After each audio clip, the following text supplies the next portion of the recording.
Let's roll. Countdown to kickoff continues. I am Gabriel Morency. We're kicking it live at the beautiful MGM Grand, straight from the Strip in Las Vegas, Nevada. Super Bowl 58. We've got a jam-packed show once again this evening. We've got some legendary cappers set to join us. Tony George is in the building right now in the beautiful MGM Grand.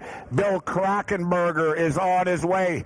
Crack wins. We're going to crack the book tonight with the legend, Bill Krackomberger. We've got all kinds of great guests on the program tonight. Arash Markazi is going to join us. Arash is a regular on the Rage. We caught up with Arash on Media Row. We got longtime oddsmaker Rafael Esparza, who's also a regular on the Rage.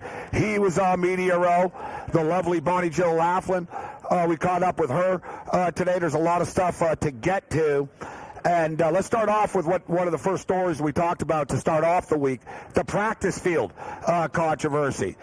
I think that Kyle Shanahan had too many drinks on Monday to really be too concerned about the practice field. But if you recall, Roger Goodell, when asked about the 49ers being upset with the playing surface at the UNLV facility, he said, what practice field? The one that they approved 2 weeks ago, the one that we brought in, 23 experts, the one that their own player personnel and own trainer said was good, that playing field, he said, no, we're not adjusting anything. The Niners have taken the high road publicly, but now there are reports from people that cover the Niners that the Niners are like furious about this. That now, everybody's talking about the conspiracies all the time, right? Taylor Swift this and Kelsey that and the NFL this. Now the Niner players are starting to buy into it because they're thinking you're screwing us around with a half-assed college practice facility. Meanwhile, the Kansas City Chiefs are practicing at the Raiders facility. But the fact of the matter is, as a designated home team, the Chiefs were designated. So there was no conspiracy there. But I will tell you what, I think the San Francisco 49er players can use this to their advantage in a way. Listen, everybody's going to play the underdog role all the time. And we see this with great coaches. Nick Saban did it all the time. Nobody believes in us. Coach, you're 17-point favorites, bro. Right? The San Francisco 49er players they're talking a lot about that this week. Wow, nobody believes in us. Everybody thinks the Chiefs are great.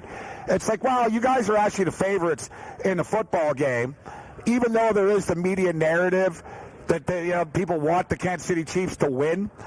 At least in the media, with the Kelsey stuff and the Swift stuff. But I think in reality, listen, San Francisco, they're not the Arizona Cardinals, right? It's not the Detroit Lions. It's not like some Cinderella team. We're talking about a blue blood, right? A real blue blood. But people are sick of this team right now. People are sick of it, whether it's Kelsey, whether it's Mahomes and all this. And if you're the Niner players, it either goes one or two ways. It's either in your head that, you know what, we got a crap-ass practice field, and when they're on the field, they're going to be worried about slipping and sliding and all this stuff, and/or they sort of rally it around it and say, listen, man, they don't want us to win. They love Mahomes. They love Kelsey. They don't care about us and Brock Purdy. So let's play this underdog role. Everybody's looking for an edge right now. I don't think in the end the practice field is going to have anything to do with it because, quite frankly, I'm going to pull an Allen Iverson right now. Practice? We're talking about practice? Listen, man, this is the effing Super Bowl. All right, these teams have already played enough football games right now at this stage. Talking about teams' 20th and 21st football games of the year. What are they going to practice? All right, what are they going to practice at this point? When you hear about practices Super Bowl week, what it really is walkthroughs. It's not like, they're tackling each other. They're not even in pads, right? It's basically, let's walk through this. This is what they're going to do. Make sure when Kelsey goes over here that you guys do this. Make sure we want to make sure we do this. Let's go through it a couple of times here, right? It's not exactly like a smash mouth when you talk about practices right now. But that's one of the stories of the day today. Something I found interesting today as well, being around the media center and stuff, was hearing Brock Purdy talk about, imagine this, having the benefit of being able to talk to Joe Montana and Steve Young. As both Joe Montana and Steve Young both spoke with Brock Purdy about playing in a Super Bowl, about how to handle the pressure. And it was interesting that Brock Purdy shared what they told him, in which Montana told him, you've been doing a great job. Keep doing what you're doing. Let the players around you make plays and just live in the moment. And Steve Young he said Steve Young got a little bit more technical with me about watching tape. Hey, the Chiefs like to do this. Watch out for that. Spagnuolo's going to do this. But, imagine being able to lean on Joe Montana and on a Steve Young. I guess Mahomes doesn't need to lean on anybody, man. He's just that damn good. So we're going to go over more of our props, some of the updated numbers as well as we're here at the MGM Sportsbook, at the MGM Grand. It's going to be a great place to watch the game, too, if you don't have the $10,000 to go to the Super Bowl. I think there's, the majority of the people that are here this week, they're not going to the game. They're going to be coming to places like this. They're going to go to the sports books. They're going to go to the casinos. They're going to go to the parties. What an epic place to have a Super Bowl. We're going to be live on Sunday with Scott Farrell and Joe Ranieri during the actual game itself from New York and from the New Jersey studios. But I tell you what, I'm envious of everybody that's just like lighting it up all week here. We've been to a lot of different Super Bowl venues. The Houstons, the Jacksonvilles, Phoenix, Los Angeles, Detroit. So, we've been to the warm weather Super Bowls. We've been to cold weather Super Bowls. We've been, like all over the place. This is pretty lit, all right? This is pretty cool. Listen, LA's probably my favorite city, so anytime anything's in LA, I'm pretty stoked. But Vegas is right there. Two cities that I've lived in and spent a lot of time in. You're not going to find a better place to host a Super Bowl. Just seeing today, normally the media center and Media Row and stuff, the convention centers, there's all these NFL players going in and out and stuff, right? And you got all these fans outside and they're trying to get autographs and pictures and get football signed and stuff like that. It's super cool that it's actually in a casino. So there's a bunch of card sharks and grown men with hockey bags with footballs by the slot machines spotting football players walking by. And I got to tell you, too, it's not easy to tell who's who sometimes, right? I mean, dudes got hoods on. They're all big. They got dreads and stuff. You're like, is that? And I'm not sure, though, man. And people don't even care. They just go up there like, who are you? Right? And they'll tell you, they'll start signing stuff. But I'm seeing the Chief fans, the Niner fans having a great time. They're enjoying the big Vegas drinks, drinking, just drinking it up and having a great time here. We're having a great time. We're all dialed in. We're going to give you some winners, though, tonight. Remember, it was last night at this time that there were a bunch of Edmonton Oilers fans here, and they were going to the game across the street. And what did I say? I said they're going to be very disappointed. They're not going to get to 17, that the All-Star break would get them. I don't think it was the All-Star break. I think it was the Vegas goalie. All right, Aiden Hill was unbelievable. I watched the game. And this is how big our boy McAfee is. I'm watching the news after, and the local Vegas guy said, yeah, the scrum was quick because Pat McAfee came into the room, and they shut the room.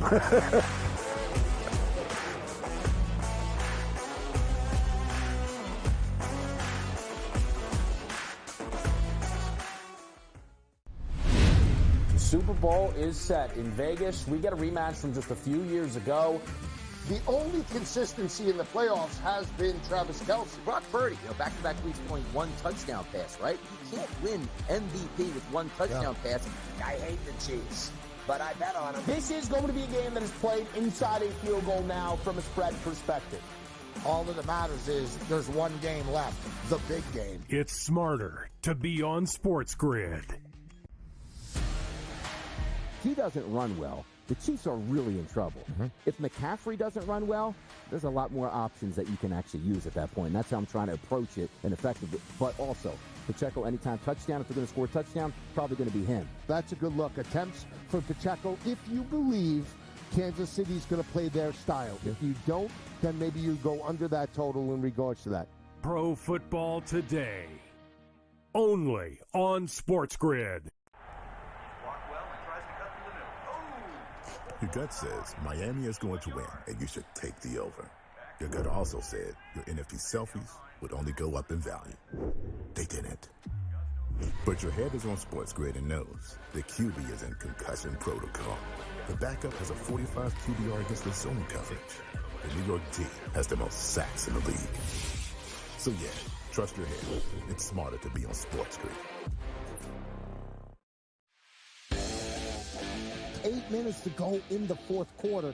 They reel off the Chiefs, do 21 straight points. They win the game 31-20. I've been selling this, like, because of the, 23 billion is going to be bet on this game in the States this Sunday. That's insane. And this place, Vegas, they're going to make billions of dollars if the Chiefs don't win. Pharrell Coast to Coast.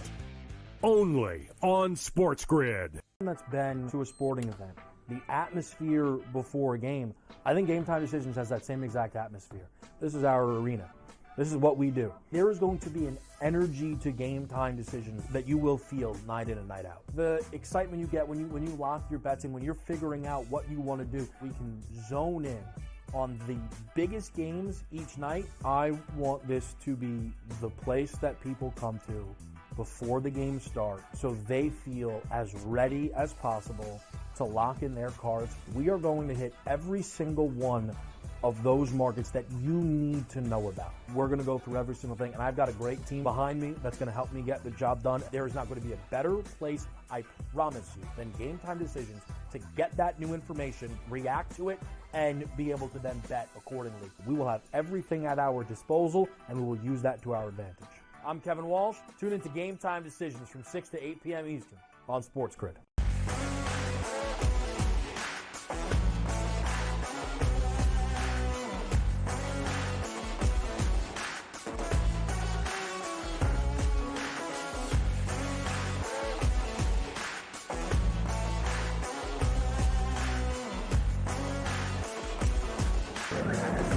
SportsGrid's coverage of Super Bowl 58 continues from the beautiful MGM Grand, straight from the Strip in Las Vegas, Nevada. And it's pretty crazy to say, because I've done Super Bowl shows in Vegas for years. We were here for the NFL draft, but it feels crazy to know that the Super Bowl is actually going to be played a couple of bombs and a couple of kicks away from us right now. Let's bring in a man that's a living legend here in Las Vegas, and more Las Vegas, but in the gaming community, needs little to no introduction. The one and only Crackman steps up, and then Bill Krackomberger. Bill, awesome to have you. Thank you. Thanks for having me. One of the best in the business. So hey, great to have you, really man. Nice To have you as part of our Super Bowl coverage, man. Yeah, no, I appreciate that. That was nice. I seen you over earlier today. I did a lot of steps over there at the radio. Oh, man. I looked at my phone. I have 11,000 steps in today. So I think I lost 4 pounds. You're already going to do walking, and you spend a lot of time in casinos, right? There's a lot of walking that's involved, but how about the walking involved with this, on Media Row? This was a lot of walking. You had to go pick up your media credential. I actually went all the way outside, come back in. It was a lot of walking, it really was. But that's okay. It was fun. It was a fun time.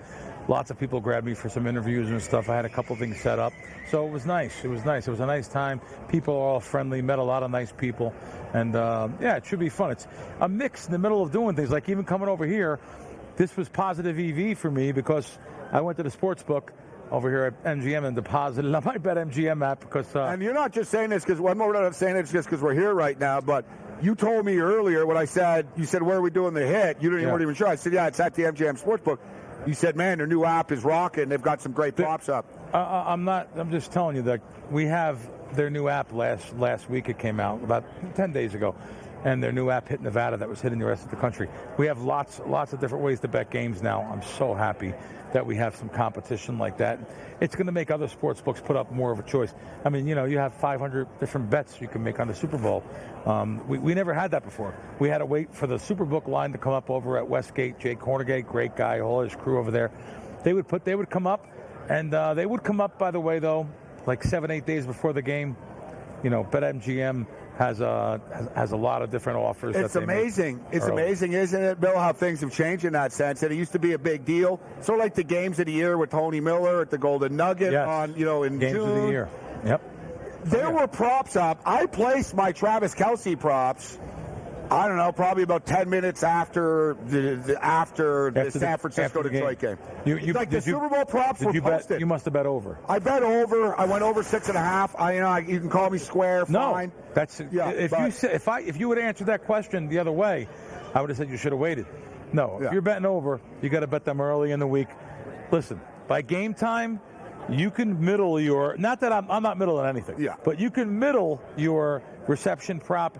Everything over early in the week, everything under, most things over later in the week. I have made about 25% of my bets Saturday night, Sunday, after the public comes into Vegas, pushes those lines up on player props. I'll just tell you can go across the board, especially Kelsey. Are you expecting a lot of late Kansas City action over the weekend? I think it's probably going to close about what it is now. Maybe 1.5. It's definitely not going up to 3. It's definitely not going down to 1, I don't think. So I think this game's going to stay about 1.5 or 2. But when this game first came out, it came out back east with some of the legalized sports books. Then out here it came out. This game actually came out 3. People are saying 2.5. No, it came out +3, -21. Cost average around 20 to 22. Then it went to +3, -1/4. In another 5 minutes, it was gone. 2.5s. A big syndicate gave out -1 when it went down on San Fran. All the sharp groups are betting the -1. I know the biggest syndicate, that used to be the biggest syndicate in the world, they bet -1. And so I have 3 different groups I do respect play to -1, but I'm very happy to go against anyone this time of the year because NFL playoff sides are so hard to pick. It's a very rare year for me. I don't think I've really bet an NFL side in years. I bet Kansas City, and I'm sticking with them. And right now, you can still get like plus $1.20 money line. I'm going to stick with my pick on Kansas City. And, I know I'm on the public side. Don't like that to happen normally, but it is what it is. Is it the Mahomes factor? Is it San Francisco's defense that concerns you? It's so easy to say. Is it Pacheco? Yeah. What are a couple of things that you like about KC more in this game? It's easy to say, of course, the Mahomes factor. Purdy's never been in this situation. Patrick's been in it many years. But it's the entire team. What about the coach? What about some of the other players that have been there? This is an entire team. Now, granted, if you take San Fran, I understand they, position by position, they have some really good depth. They have some good guys in different positions. Some of the greatest talent, Ayuk, McCaffrey, Kittle. I heard McCaffrey say, they said to him, how do you enjoy being on the Niners? He goes, sometimes I walk into our locker room and I think I'm at the Pro Bowl. He goes, I look around. It's like there's so much talent. It really is. Oh, there's so much talent. And when I say deep, I don't mean deep like if someone goes down. I'm not saying that because really they aren't there. But I'm saying in every position. Yeah. Oh, my God. They're so good. Defenses They've do done win. everything except win, right? Yeah. Shanahan's they done should have lost everything versus Green Bay. Yeah, they should have probably lost versus Detroit, even though they were up. But can't we say the same thing about KC? Could have, should have, maybe lost to Buffalo? Maybe could have lost versus Buffalo. I don't know. Baltimore imploded on their own, right? Yeah, but they did, and I know all KC got shut out in the second half, 3-0 Baltimore. KC kind of took the pedal off the metal and slowed down, and they just didn't. They do what they have to do to win. So I'm going to stick with my pick. I have a nice future too that I bet. I got 12-1 like before the playoffs somehow on Kansas City. So I have a future to win, and I also did. It didn't stop me from taking the +3 -20, so 21.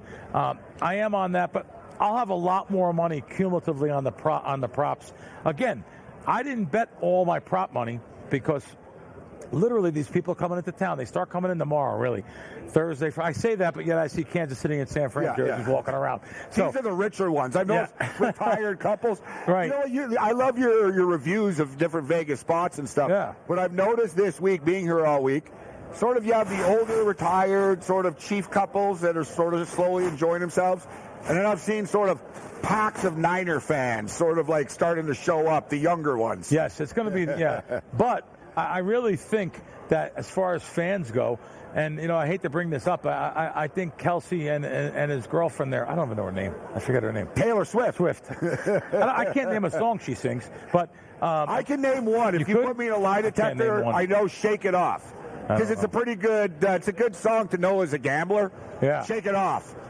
Listen, for any guys that are even professional sports bettors especially, it brought a different look into the market. It brought some square money into the market, maybe, and it might be better for us in the end.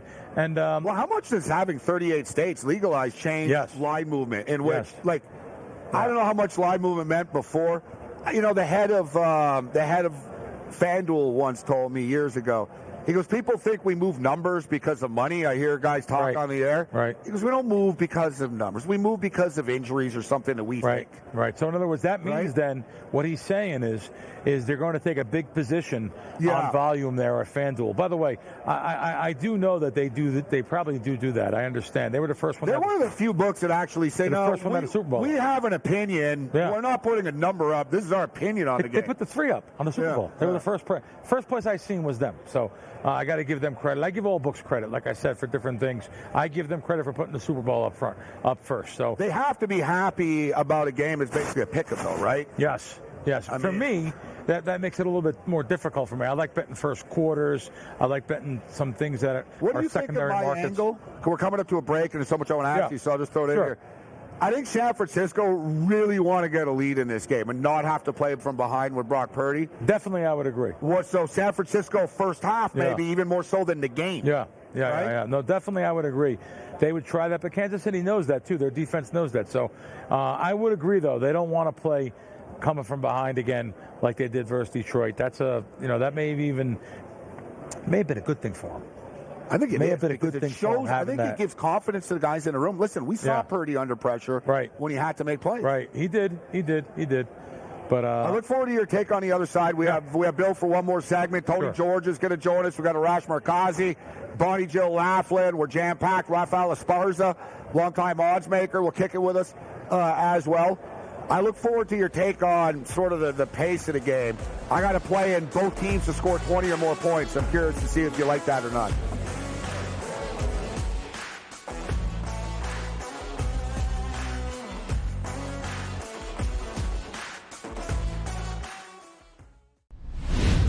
Super Bowl is set in Vegas. We get a rematch from just a few years ago. The only consistency in the playoffs has been Travis Kelce. Brock Purdy, back-to-back weeks point one touchdown pass, right? You can't win MVP with one touchdown pass. I hate the Chiefs, but I bet on them. This is going to be a game that is played inside a field goal now from a spread perspective. All that matters is there's one game left, the big game. It's smarter to be on SportsGrid. He doesn't run well, the Chiefs are really in trouble.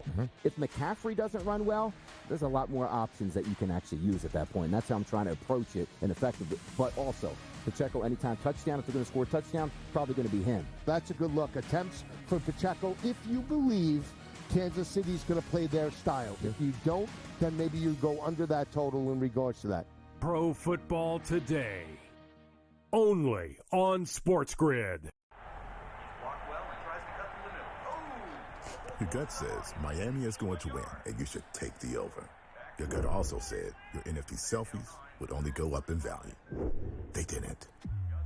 But your head is on SportsGrid and knows the QB is in concussion protocol. The backup has a 45 QBR against the zone coverage. The New York D has the most sacks in the league. So yeah, trust your head. It's smarter to be on SportsGrid.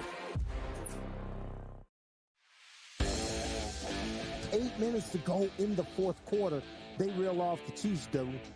21 straight points. They win the game 31-20. I've been selling this, because of the 23 billion is going to be bet on this game in the States this Sunday. That's insane. And this place, Vegas, they're going to make billions of dollars if the Chiefs don't win. Pharrell Coast to Coast. Only on SportsGrid. That's been to a sporting event. The atmosphere before a game, I think Game Time Decisions has that same exact atmosphere. This is our arena.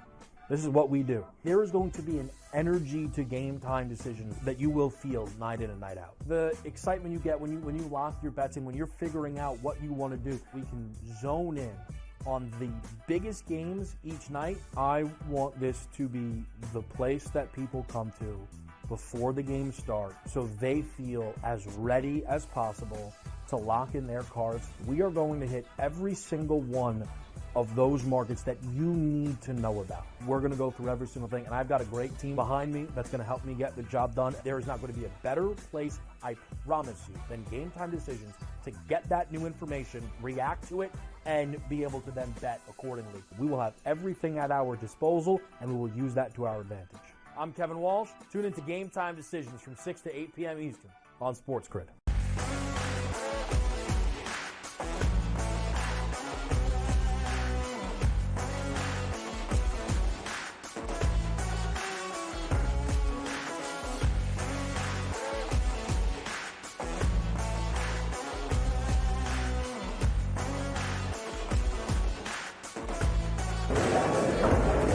We are rolling. Great time here at the beautiful MGM Grand, straight from the Strip in Las Vegas. The countdown to kickoff is on. Fans continue to file into the great city of Las Vegas. The Fan Expo just actually opened. The parties have begun. A Raider has been arrested, so everything is like terrible. By Raider standards, I guess it wasn't that bad, right? Yeah, no, it looks a bad look for NFL and football, though, and so many things have happened with this Raider squad. It's a shame, really. All right, so let's get into some of the props. We can talk this, but I've got one of the legends in the game, and somebody just sent you a list of props that I know you've got to go over. How many are there, you think? Maybe, 100? 20? No, more than 20. More like 25. Yeah, no, a ton of them. Is there a random one that jumps off the screen at you? Wichneski, longest punt. Longest punt. There we go, huh? Over 55 and a half. Okay, so talk about this one. The San Francisco 49ers punter. Yeah, the San Fran punter. We're at the highest elevation ever that a Super Bowl's been played at. It's not a big deal because the Raiders play here, as we know, but this is the highest one a Super Bowl's ever been played at. I think that there's going to be probably both punters are probably a good bet to go over, but definitely the San Fran punter. Over 55 and a half. I also bet over 56 and a half. I rebet it, and I bet it for max bets multiple times. So I think there's going to be a boomer in there, and I think it's a very good bet. I also was telling you said something before the break about you want 20 points by each team. Yeah, so let's talk about this. And I got this at minus 110, so just a standard straight-up number here. Both teams to score, it was quoted, both teams to score X amount of points. So there was both teams to score 7, 10, etc. Right. I settled in at 20 at minus 110. Okay. And I do lean to the over this game, to the 47.5. Of course. But what I like about this is it takes a little bit of the, 23-20 wouldn't shock me. Yeah, right? Course, 26, you know what I mean? 26-20 wouldn't shock me. I actually have the game in a 27-23, 26-23 range as it is right now, but are you scared at all about this? And you know every number out there about Kansas City in this fourth quarter, 19-1 of the under stuff. Yeah. That nobody scores. I don't care. This is the Super Bowl. I think they're going to do what it takes. If they're from behind or anything, they're going to be scoring, throwing the ball and running around there. Maybe a trick play or two. I don't have an opinion on the total, but you like this both to 20? If I was to it's hard to root because here I'm going to be. This is bets I did not make yet. I'm giving out a lot of stuff I didn't make yet here. Not only am I going to be betting under on a lot of the players, I am going to be betting the no on people to score a touchdown. The yes-no market on each player. There's only going to be, so in this game it's supposed to be like 6 touchdowns and 3 field goals. That's what it's supposed to be. Yeah. So 6 touchdowns, maybe one guy will score 2, another guy will score 2. I'm looking at 4 people scoring in the game. And for the record, Kansas City, only Rice, Mahomes, and Kelsey have actually scored touchdowns in the playoffs. Yeah, so there you go. So they're so I just think that the no, there's like 30 people that some of these markets are putting up, yes, no, will they score? What do people do? They come to Vegas. Have you ever seen anything like the McCaffrey line, minus 225 for a player to minus 240. Up to 240, Niners in the house. The alcohol's flowing. Okay. 5 o'clock they're drinking already. But, yeah. And anyway, it's a minus 240 on McCaffrey, right? But yet, I want to tell you something. I found the line this morning, plus 3-1. Will there be a rushing touchdown by San Fran? The plus 3-1 was the way I went. Whoa. And the plus 150, by the way, on the Chiefs is the way I bet, hoping to win 1 or 2. So there's giving out more props for my partners. I'll start screaming at them. But the yes-no markets, the no's the way to go. I know you come to Vegas, everyone, they're pumped up. They want scoring. They want the yes on people. That's the reason why the yes-no market, you have to lay 3-1, 4-1, 5-1. Big money you have to lay going into your bankroll, but you're laying the no. The no is the right way to bet, though, here on the game. Now, I'm not betting no safety, though. I'm not doing that.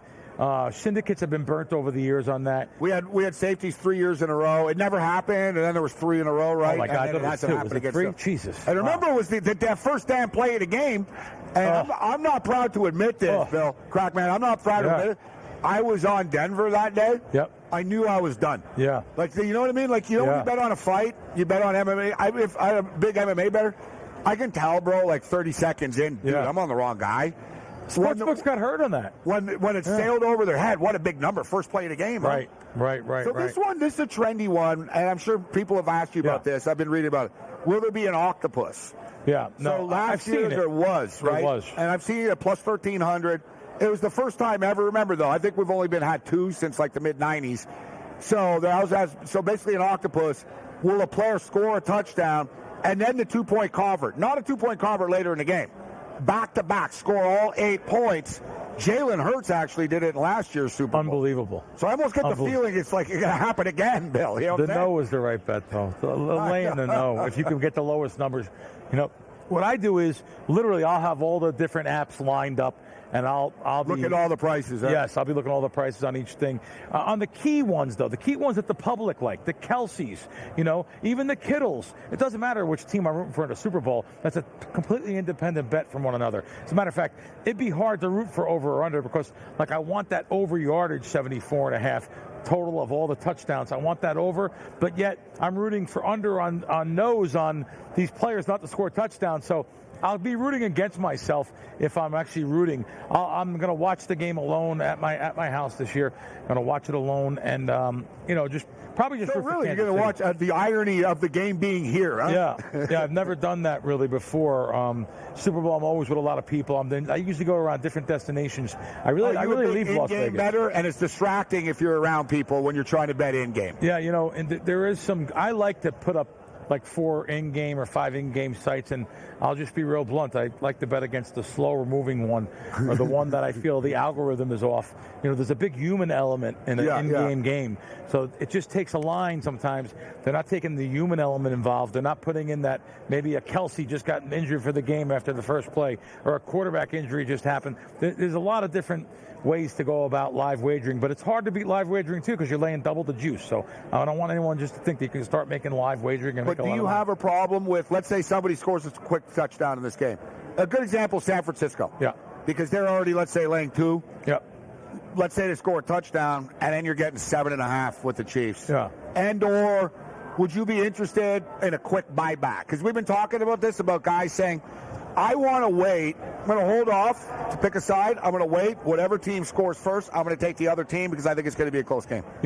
Over the years, betting live, the other team is probably correct. Here's why. A big team will play, maybe not the Super Bowl, though, but any given Sunday, you'll have a Buffalo versus Carolina or something. They're minus 12.5. And now they come out and score the first touchdown in the first 2 minutes. And what's everyone say? Oh, my God, they're going to kill them. Buffalo live. Now, the bookmaker knows what you're going to bet already. They're going to add a half a point and juice. The right way to go is actually taking the Carolina This when you come back. Now, give me the Panthers plus 16.5. The ugly side is the right side. Now, these two teams are big teams. I'm not saying there's an ugly side to these two teams, but these two teams are bigger teams. I'm not so sure that's the right strategy the more I think about it. But all I could say is just search all the different apps, see where you're at, look where you're at, including the BetMGM one, and look where your best price is during the commercial. I'm a commercial bettor. I bet live during commercials. Let me ask you about, we only got about 3-4 minutes left with Bill here. Is there a yardage that would be too high for Brock Purdy? He opened up at 10.5, his rush yard prop. I think I got it in at 12.5. Yeah, 12.5 is the right number. That's what I got it in at 12.5. Some of the numbers I was late, I was early on. Some of them I got in now. How much higher would you be willing to go? Type thing, right? Because with you can buy a half point here if you want with a spread, but Bill, when it comes to these props, these yards are critical, man, aren't they? As you see the top on my friends list here. Okay, Brock Purdy under 3.5 rushing attempts. Interesting. So his attempts under. Yeah. So where did you say you were pointing at the over or under? I was talking about over 12.5 rush yards. Over 12.5 yards. Okay. Yeah. So we're thinking he's not going to have, and this is someone I really respect. I'm not going to give his name. I try to have some really sharp guys in my corner, though. He's one of them. So Purdy is again. Purdy. I'm glad I asked you about this because Everyone's chasing it now. Is it a sucker bet almost? Because Brock Purdy ran in the second half of the last game. I hate to say what one of my bets are at Westgate. There it is. So I bet. There it is. Sorry. I bet under 13 Well, there's and a a half. yard and a half difference there. There's a yard difference here. Yeah, I don't know. That's why it was. I thought it was a good bet. It's up to it was up to 13 and a half there. It could land right in the middle. We all can win. But so I would definitely. Look what we just talked about. Look at the difference in that line compared to searching 30% more from 10.5. Yeah, to 13.5. That might not sound like nothing, and it might not be nothing. We're only Wednesday now. We're only Wednesday. I mean, just think about what's going to happen on Sunday. So Sunday's you said the best day to earlier bet your quickly, Yep. this is when you're going to come back and start shopping for unders. You're almost like that Christmas shopper the day after looking for the specials, right? I'm going to Because these numbers, they don't go down. Everyone's coming to town to bet the overs. Yes, everyone's coming to town to bet the over with their buddies. You think they're going to be quiet and the sportsbook's not making noise? Everyone's yelling and screaming. Right. No one wants to say, I think Kelsey's only going to have one catch, right? I don't think he's going to. You see, the problem with betting overs on players like that, key players like that, how about if they get hurt? Just like season-long props. I never bet over. I'm an under guy. So those kind of guys, all you need is one injury, and you can't get over. I learned my lesson once. I saw Derrick Henry, leading rusher. I'm like, how the hell is he not? Yeah, he got hurt. That's how the hell he wouldn't be. But that being said, if they score 73 like last year's Super Bowl, I won't win because I'll have so much unders. So if they score 73 points, the more points, the more offense, guys like me get hurt. 30 seconds left. Where can people find you? And I know you do your show is sponsored by BetMGM as well. Right. My Fox show is on the weekend, countdown to kickoff, Fox Sports Radio, 7 to 10 a.m. our time here in Vegas. And also on my site, I have on the Crack Wins on YouTube, I put a podcast up there every week, and I just talk shop every single week, all year round. Honor to have you here. Thank you. Time, Thanks for having me on. Great. Awesome stuff. You. All right.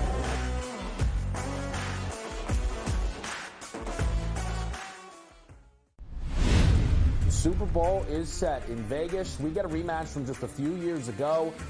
The only consistency in the playoffs has been Travis Kelce. Brock Purdy, back-to-back weeks point one touchdown pass, right? You can't win MVP with one touchdown pass.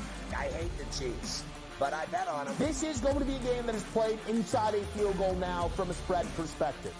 All that matters is there's one game left, the big game. It's smarter to be on SportsGrid. He doesn't run well. The Chiefs are really in trouble. If McCaffrey doesn't run well, there's a lot more options that you can actually use at that point. And that's how I'm trying to approach it and effectively. But also, Pacheco anytime touchdown, if they're going to score a touchdown, probably going to be him. That's a good look. Attempts for Pacheco if you believe Kansas City's going to play their style. If you don't, then maybe you go under that total in regards to that. Pro Football Today. Only on SportsGrid. Your gut says Miami is going to win, and you should take the over. Your gut also said your NFT selfies would only go up in value. They didn't. But your head is on SportsGrid and knows the QB is in concussion protocol. The backup has a 45 QBR against the zone coverage. The New York D has the most sacks in the league. So yeah, trust your head. It's smarter to be on SportsGrid.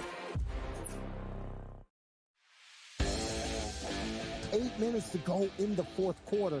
They reel off the Chiefs, do 21 straight points. They win the game 31-20. I've been selling this, because of 23 billion is going to be bet on this game in the States this Sunday. That's insane. And this place, Vegas, they're going to make billions of dollars if the Chiefs don't win. Pharrell Coast to Coast. Only on SportsGrid. That's been to a sporting event. The atmosphere before a game, I think Game Time Decisions has that same exact atmosphere. This is our arena.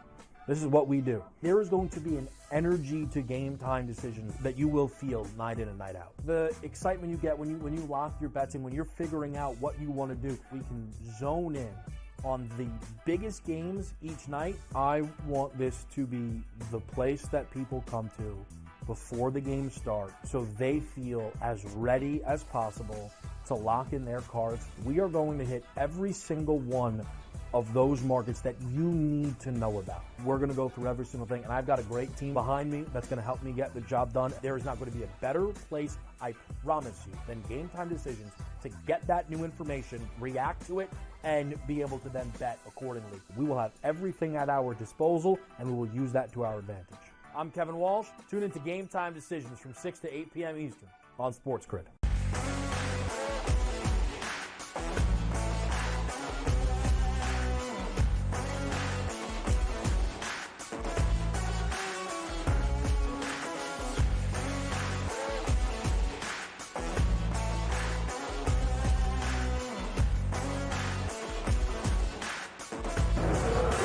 We are kicking it live at the MGM Grand, straight for the strip in Las Vegas, Nevada. We are literally a punt, kick, and pass away from the stadium. And it actually freaked me out last night. I was waiting for the elevator in my hotel, and I just sort of looked out the window, and then boom, the stadium was there. And I was like, wow, this big game that the world is talking about is basically like I could reach out and touch the stadium. There's like helicopters flying around like 24/7, and like they've shut down the airspace.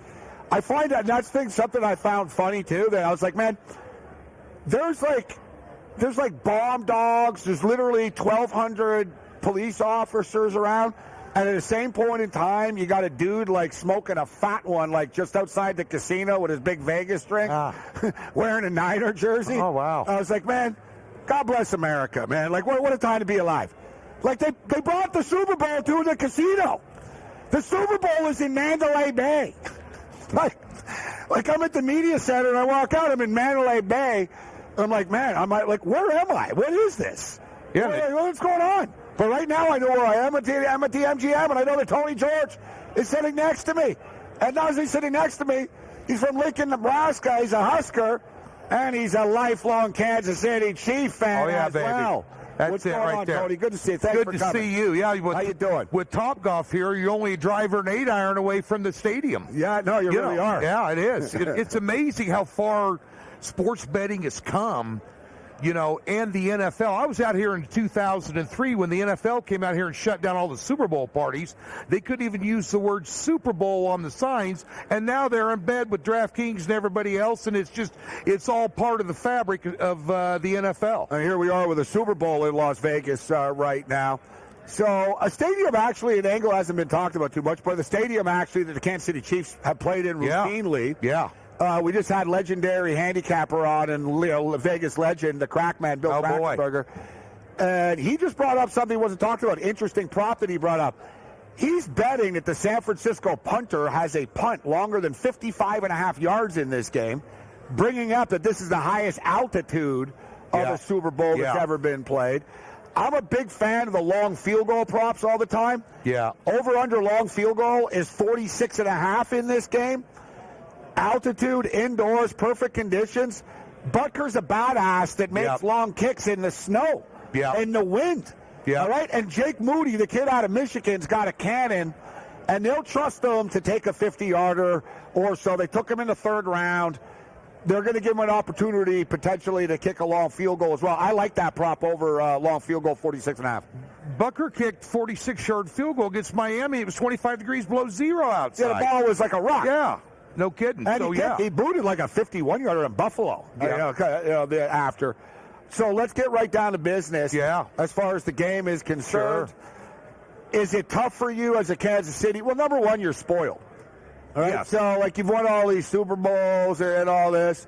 Asterisks, I'm a Husker fan recently, so there's no love there. But back in the 90s. You guys got a quarterback now for the first time since, Tommy Frazier. Yeah. Raiola. He's going to be a good one. Turner Gill. You got a real, old school quarterback. Now you got Raiola, who actually flipped from Georgia. Yeah. Big Ten's actually going to be very competitive. It already is, but now you got Jonathan Smith at Michigan State and all this, but nevertheless.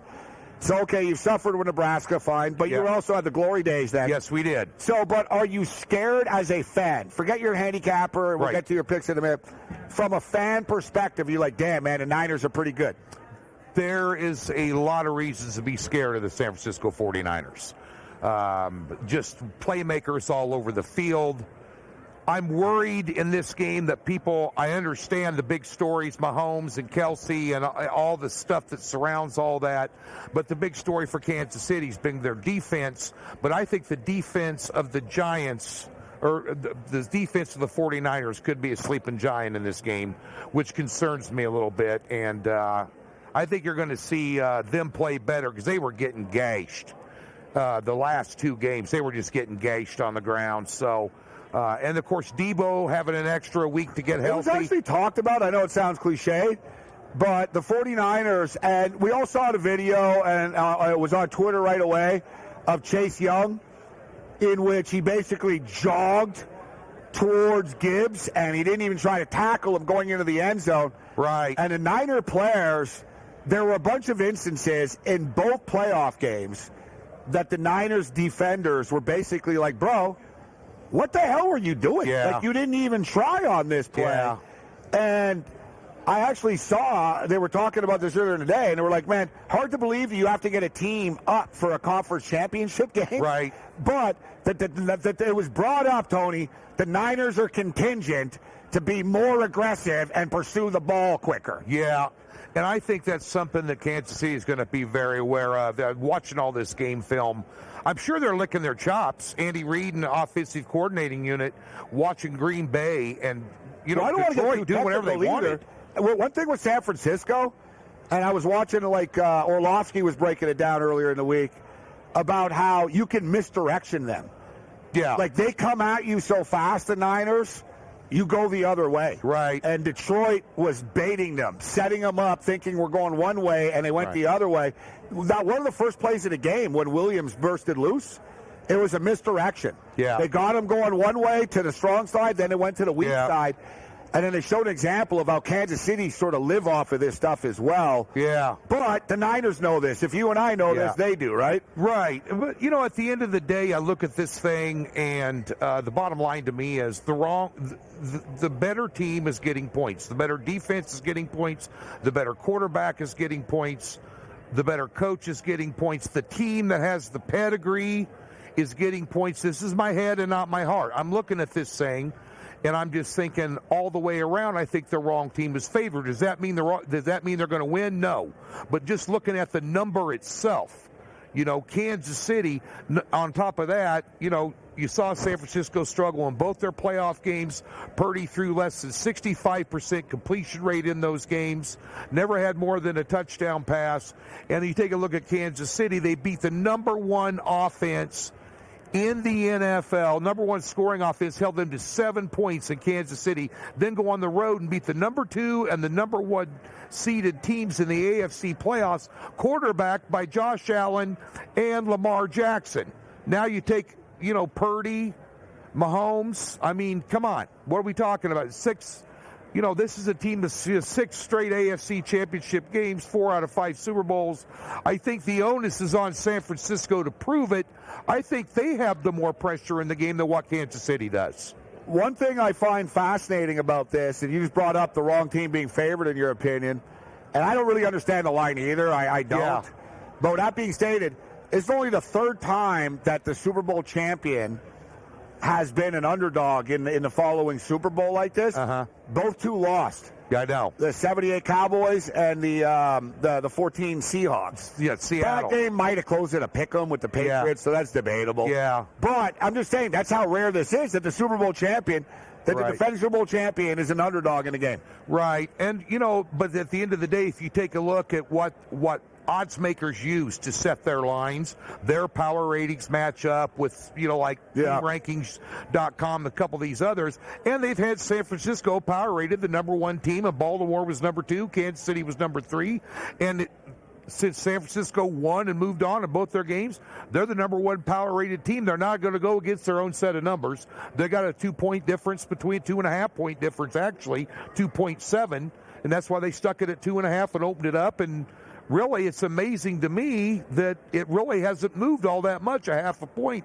Now, I don't know what you've heard. You've talked to a lot of people. I know you're down on Radio Row with a lot of the ESPN guys and talking to a lot of odds makers here in town, what they're thinking of any movement late in the week, if it's going to move off that number or not. Because from what I can see, based on the handle, there's more money coming in on Kansas City than there is San Francisco right now, and yet that line's really not moving. Well, you're exactly right. If you look at what the consensus are and the percentage of bets, so is it a sharp versus the public? And there's that thing about, the chief public angle. I don't know if Taylor Swift fans are betting, all right? They're watching. They might be watching, yes. Yeah. But I don't know if they're betting on the game. But you are, quickly on this, over or under, you thinking it's a higher scoring game? Or to me, the number is incredibly sharp at 47.5, and that's the reason why nobody's really, no syndicate or no one sharp is really hit it with a big bet, because it's so damn sharp. Yeah, but at the end of the day, I'd lean over. I would. I see both teams in the 20s. I really do. I do. What's Kansas City's team total? Almost 24? I have a bet in that. It was minus 110. Both teams to score 20 or more points. What's interesting on that, if you're a gambling man, Kansas City, second half. 20 games, 18-2 against the spread to the under. The second half total is 23.5, and this is going to be an interesting in-game wager. You watch that first half. Kansas City's a lot stronger in the first half than they are in the second half. If you want to do the total, I think the total in the first half line at 23, somewhere right in there. That's probably more attractive to me than the overall total in the game. The Kansas City Chiefs second half numbers unbelievable. 19-1 to the under in the fourth quarter. Fourth quarter numbers as well. I'm always a big believer there'll be more points scored in the second half of Super Bowls. But Kansas City sort of bucked that trend. But you've got a sheet in front of you here. What are some of the props and plays that you can share with us? Well, I tell you what, I like Purdy under 1.5 touchdown passes. He hasn't looked good in the postseason. Basically, if you take out the third and fourth quarter of the Detroit game, he played mediocre football for 6 quarters. Never had more than a touchdown pass in either one of those games. Kansas City only 4 times this year allowed multiple touchdowns. That number's at minus 105. That should be maybe minus 140 on mine. I like that. I like Mahomes not having an interception as well. I play the under on that as well. And it's interesting, if Kansas City's going to win this game, I think Pacheco has to have over his 67.5 yards rushing. If he doesn't, I don't know if Kansas City can win the game. I think they're going to have to be very successful on the ground, or Mahomes has 50 yards and maybe he has 60. But at the end of the day here, Rashid Rice, he gets a lot of targets. I'll tell you what, I like him under the 6.5 receptions, Gabe. He had caught 8 balls on 9 targets in the conference championship. Yeah, but Mahomes had 30 completions in that game. It took him 30 to get this to 8. I don't think you're going to see. I think you're going to see Kansas City with more of a run-based offense, unless they got to play from behind. And I'm not so sure. It's not going to be his chess match the entire game. I like him under that 6.5. Tony George kicking with us right now. We're breaking it down at the MGM Grand. Countdown to kickoff is on. Looking at Brock Purdy's numbers here, under 1.5 touchdown passes in 4 straight playoff games. We were talking with Crackman earlier about the Brock Purdy rushing yards. Opened up at 10.5, as high as 13.5 right now at some spots. I don't see it. He just, That's almost too trendy because he ran wild in the last game, so now everybody's pulling the trigger on this now. Yeah, but, okay, if you're going to base your bet on a 1-game sample size, I think you're crazy. Because he's a pocket passer. Well, how about passer. this? He went under 10.5 rushing yards in the last 6 straight regular season games of the year. Yeah, he's a pocket passer. Mahomes, Mahomes is the guy that will take off and run it, move the chains on third downs. And, I just thought it was kind of, I'll just say this. The Detroit game, when it come to Purdy in the second half, was an anomaly. All right, so listen, Tony, we're coming up against the break here. We'll get Tony's best bets and final thoughts on the way out. We got a jam-packed second hour of the program. We're kicking it live at the MGM Grand, straight from the Strip in Las Vegas, Nevada. Let's roll.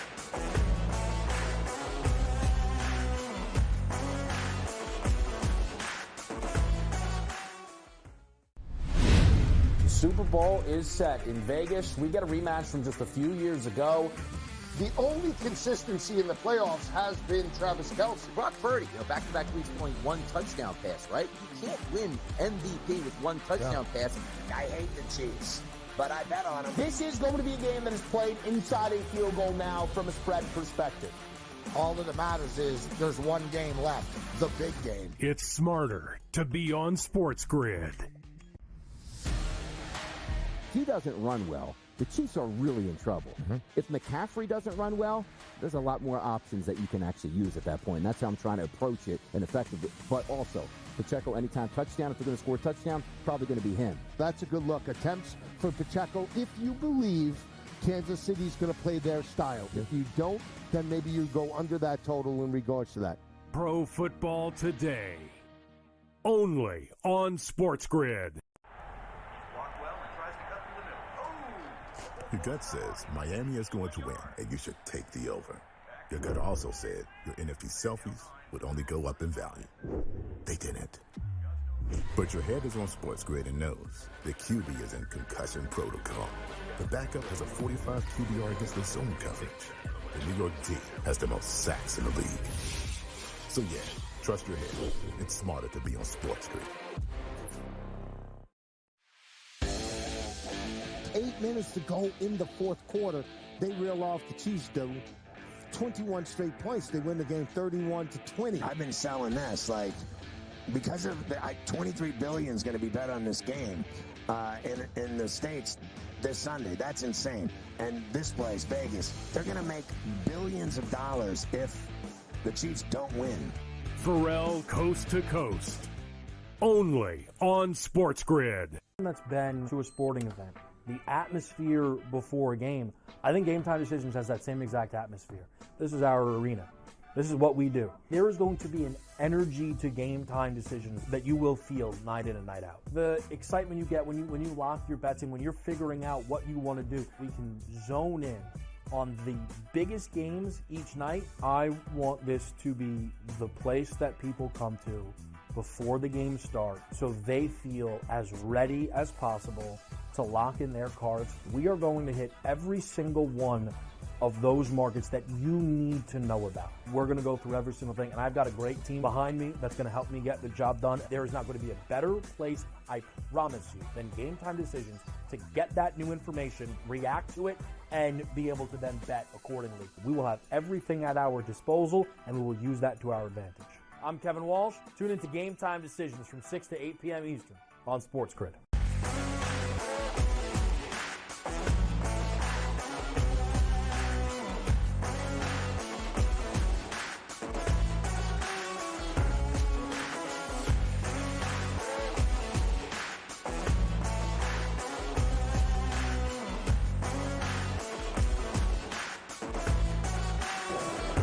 We're kicking it with the great Tony Georgia here at the MGM Grand, straight from the Strip in Las Vegas, Nevada.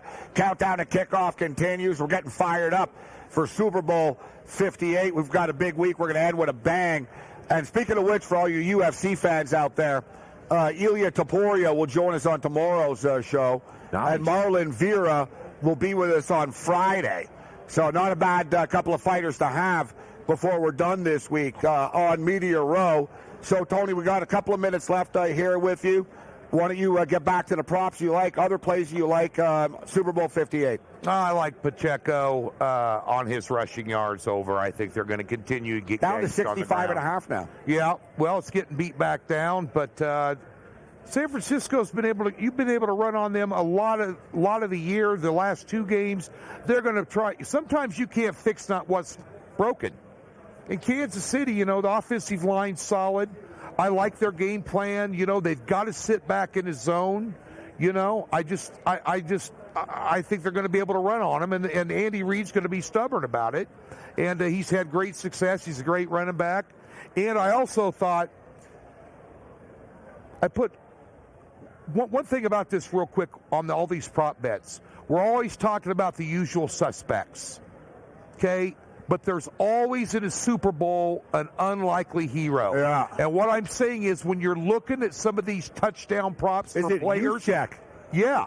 That's one of them. Listen, Juszczyk's wife makes those jackets. Yeah. That everybody loves. It could be the big Juszczyk party here. Yeah, look at a surprise Juszczyk touchdown. Look at Noel Gray. Look at Watson. Yeah, look at some of these. I get that. Look at some of these guys that aren't the marquee players to score the touchdowns. The marquee players are going to get them there, but a lot of times you see, and we're talking about a $20, $30 bet where you're getting 45, 50 to 1.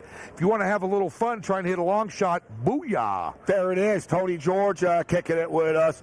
We've got Arash Markazi going to join us coming up soon.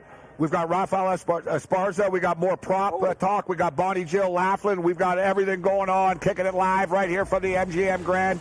Let's do this thing. Super Bowl 58 from Vegas.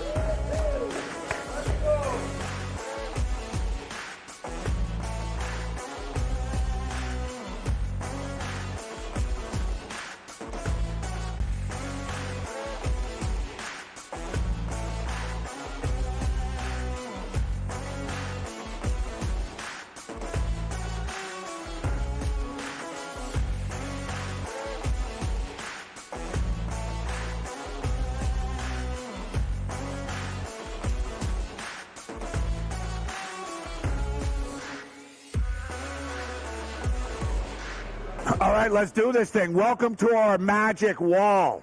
All right? There's an election coming up. What's going on in Oregon? What's going on in Utah? Let's find out and let's do this thing. We're going to get to our beautiful magic wall before we're done this week. As I stated, we got Arash Markazi going to step up and in. Arash and I have been on many of the same radio stations and TV stations over the years. He's a regular on our show. He's got the Sporting Tribune, in which he covers Las Vegas, Los Angeles, and Hawaii. All right, so Arash Markazi is going to step up and join us. So speaking of Las Vegas, the Super Bowl is here. We're right down the street from Allegiant Stadium as it is right now. Ticket prices, all right, good news, bad news. Good news is ticket prices on the secondary market are starting to drop right now. They're coming down. That's the good news. The bad news is they were like $8,000 to begin with. And those are the cheapest tickets to get in the building. Now, the cheapest ticket to get into the building, $6,000.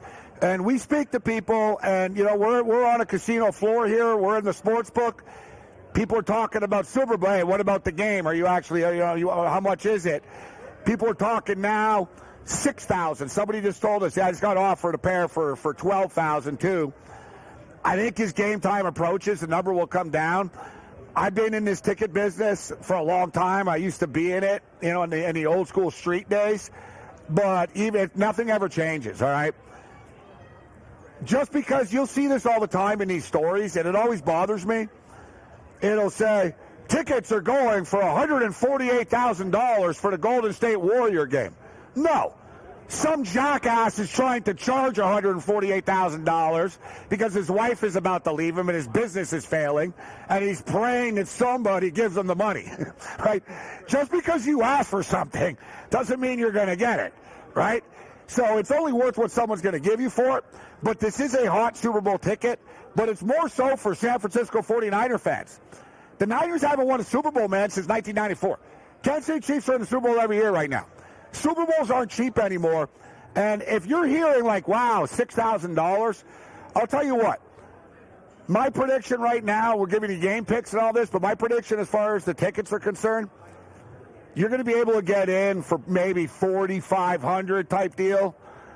If you wait right before kickoff, you know what I mean? 5 dimes, 45, like, so that's the range you're going to get in. I read a study, and we're here in Vegas, and there's all kinds of numbers going. And as far as the revenue that the Super Bowl generates and how insane this stuff is, we're already in the year 2024 right now. They said by the year 2030, the cheapest cost price for a Super Bowl is going to be $25,000. So I guess, like, the Buffalo Bills, I'm a Buffalo Bill fan. The Buffalo Bills better make a Super Bowl before 2030 because I don't have 25 dimes to go to the game, all right? So,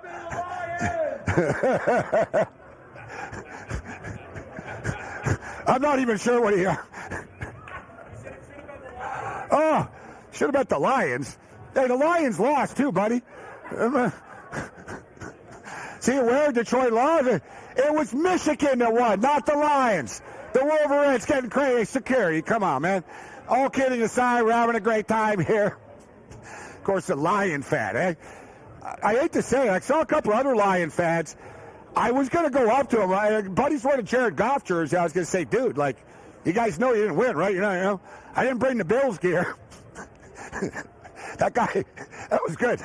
So, $25,000 to get into the game, man. But think about this even from a betting perspective. You're going to the Super Bowl. You're paying $8,000 to get in.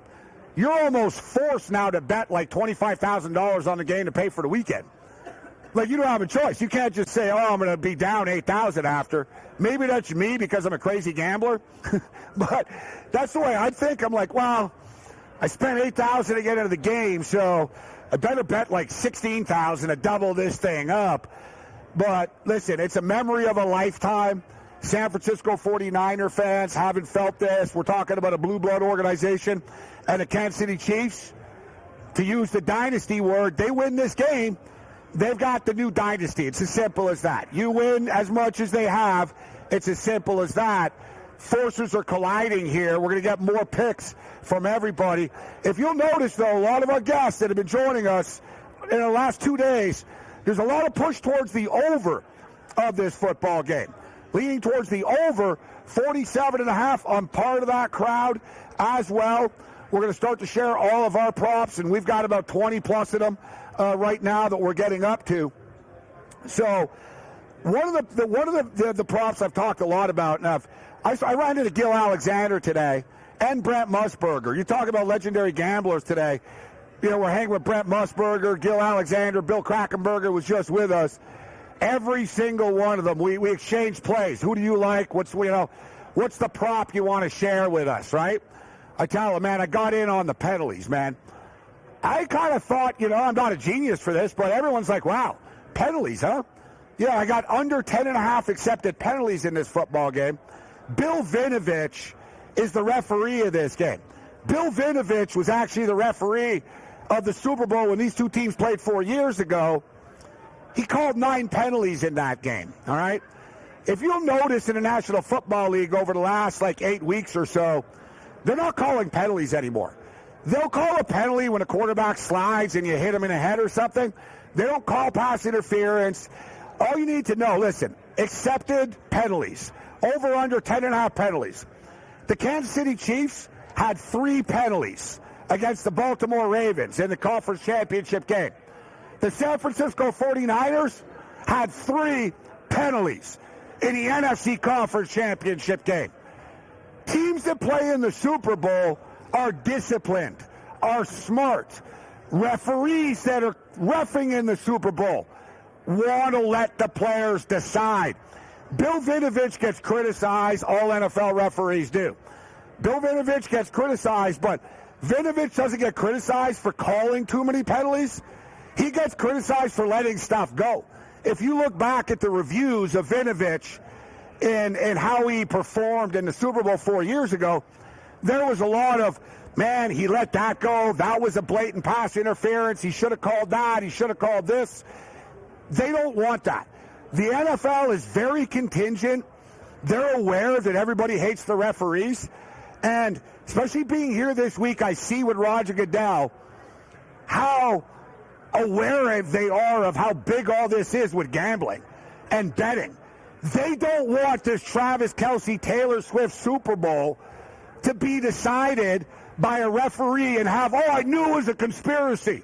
I knew it. The NFL, people are betting $60 billion on the Super Bowl. They don't want that. Bill Vinovich, man, Bill Vinovich is going to be like a cop with a blindfold and a whiskey. It's going to, and you're going to be able to just, pass on by. Referees aren't getting in the way in this football game. Hammer the under 10.5 accepted penalties in the Super Bowl. When we come back, Rafael Esparza, longtime legendary odds maker, will join us. We're kicking it live here at the beautiful MGM Grand, straight from the Strip in Las Vegas, Nevada.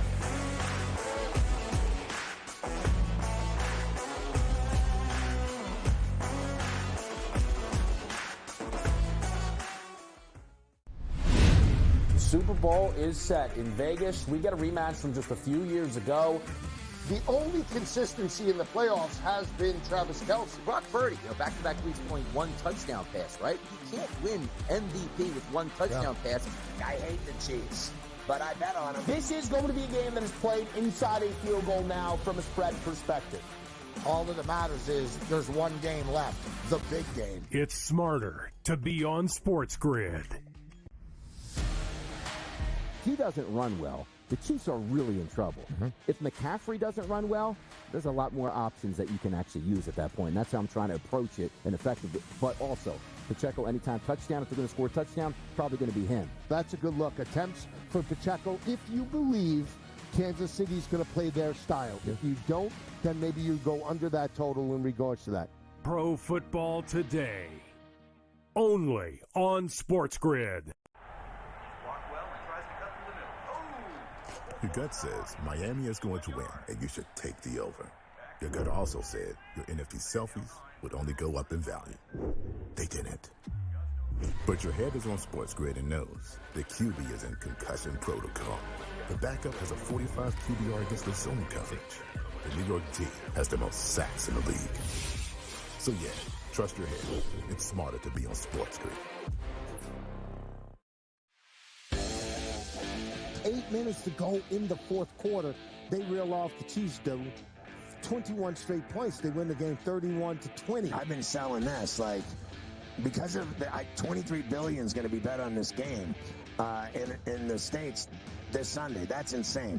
And this place, Vegas, they're going to make billions of dollars if the Chiefs don't win. Pharrell Coast to Coast. Only on SportsGrid. That's been to a sporting event. The atmosphere before a game, I think Game Time Decisions has that same exact atmosphere. This is our arena. This is what we do. There is going to be an energy to Game Time Decisions that you will feel night in and night out. The excitement you get when you lock your bets in, when you're figuring out what you want to do, we can zone in on the biggest games each night. I want this to be the place that people come to before the game starts so they feel as ready as possible to lock in their cards. We are going to hit every single one of those markets that you need to know about. We're going to go through every single thing, and I've got a great team behind me that's going to help me get the job done. There is not going to be a better place, I promise you, than Game Time Decisions to get that new information, react to it, and be able to then bet accordingly. We will have everything at our disposal, and we will use that to our advantage. I'm Kevin Walsh. Tune into Game Time Decisions from 6 to 8 p.m. Eastern on SportsGrid.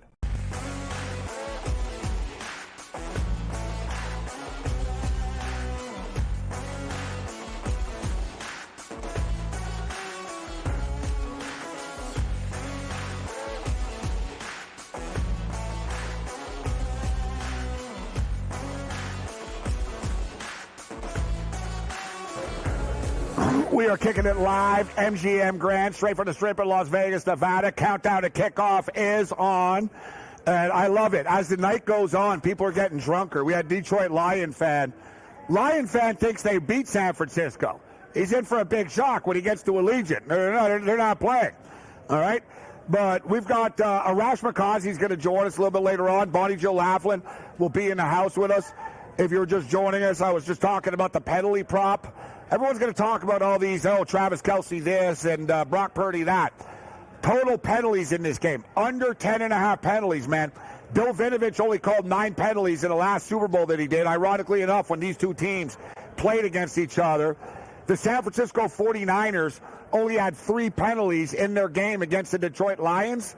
The Kansas City Chiefs had 3 penalties in their game against the Baltimore Ravens.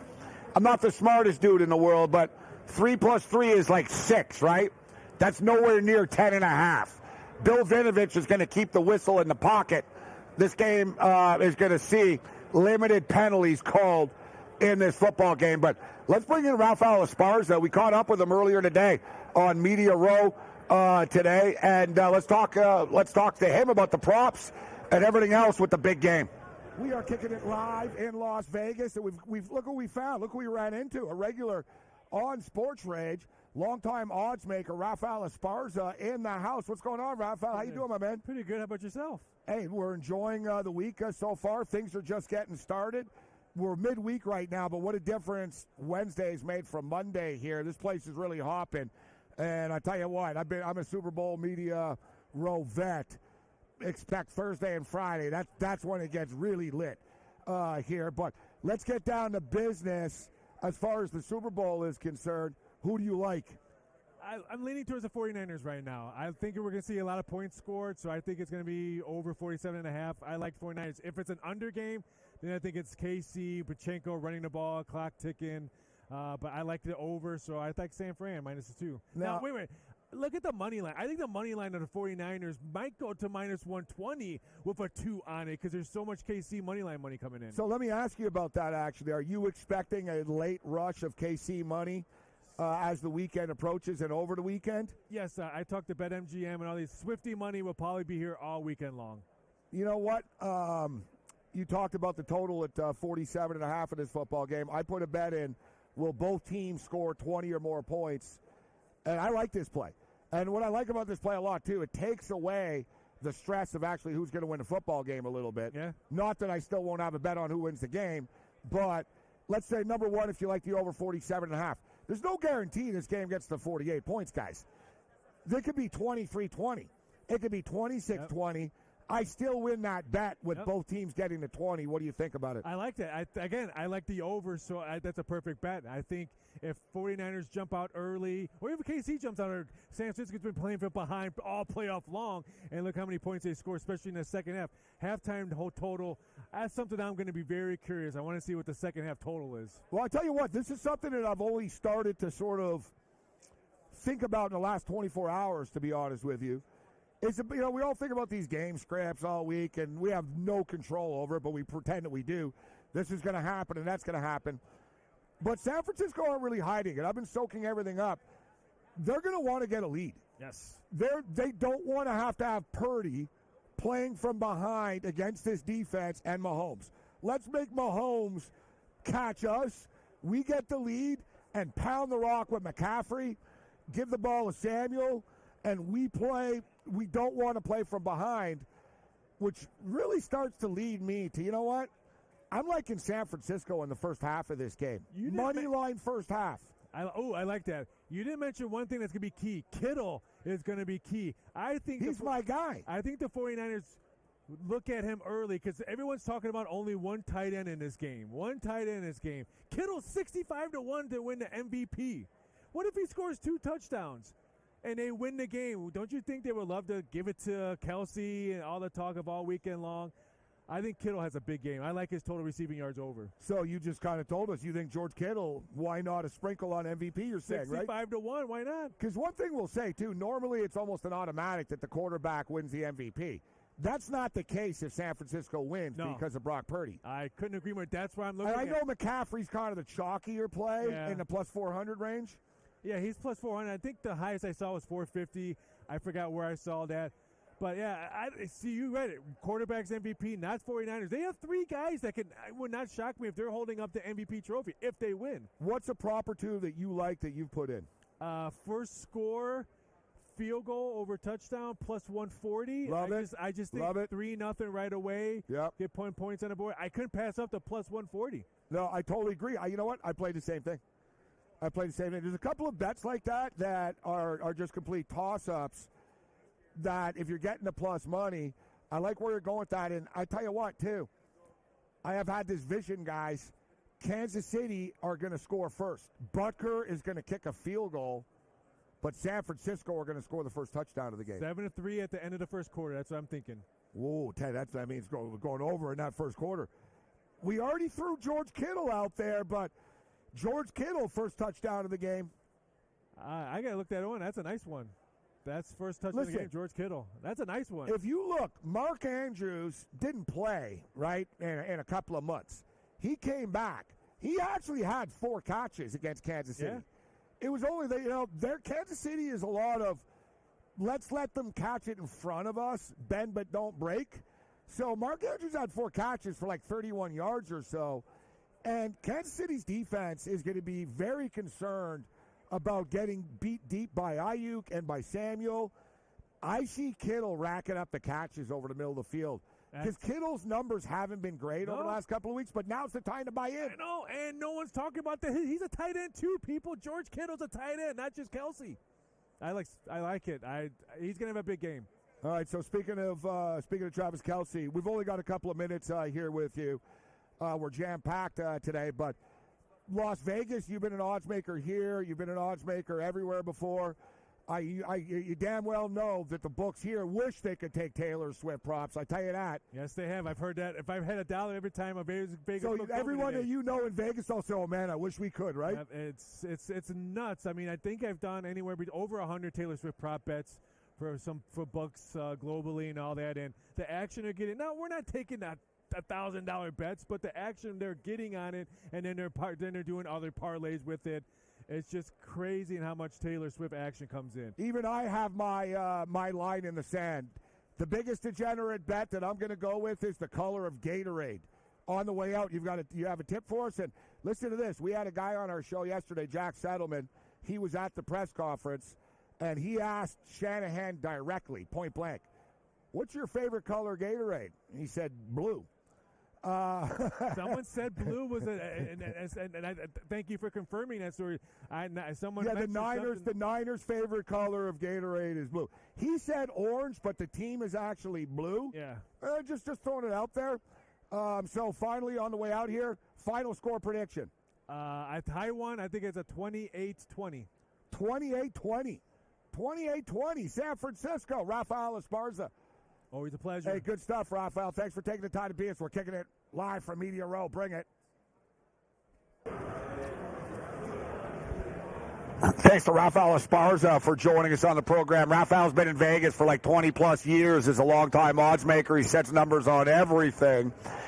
And he likes the San Francisco 49ers in this football game.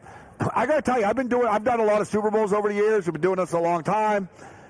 I don't know if we've ever done a game that as many people are as split as they are. And one thing I've noticed, and I've told you guys, and for people tuning in, stopping by, watching us right now, a lot of the handicappers and odds makers like San Francisco, every NFL player that I've spoken to likes Kansas City. So take it for what it's worth. Bettors like San Francisco, NFL players all tell me the same thing. Hey, man, you just can't bet against Patrick Mahomes. He's that good. Arash Markazi joins us next.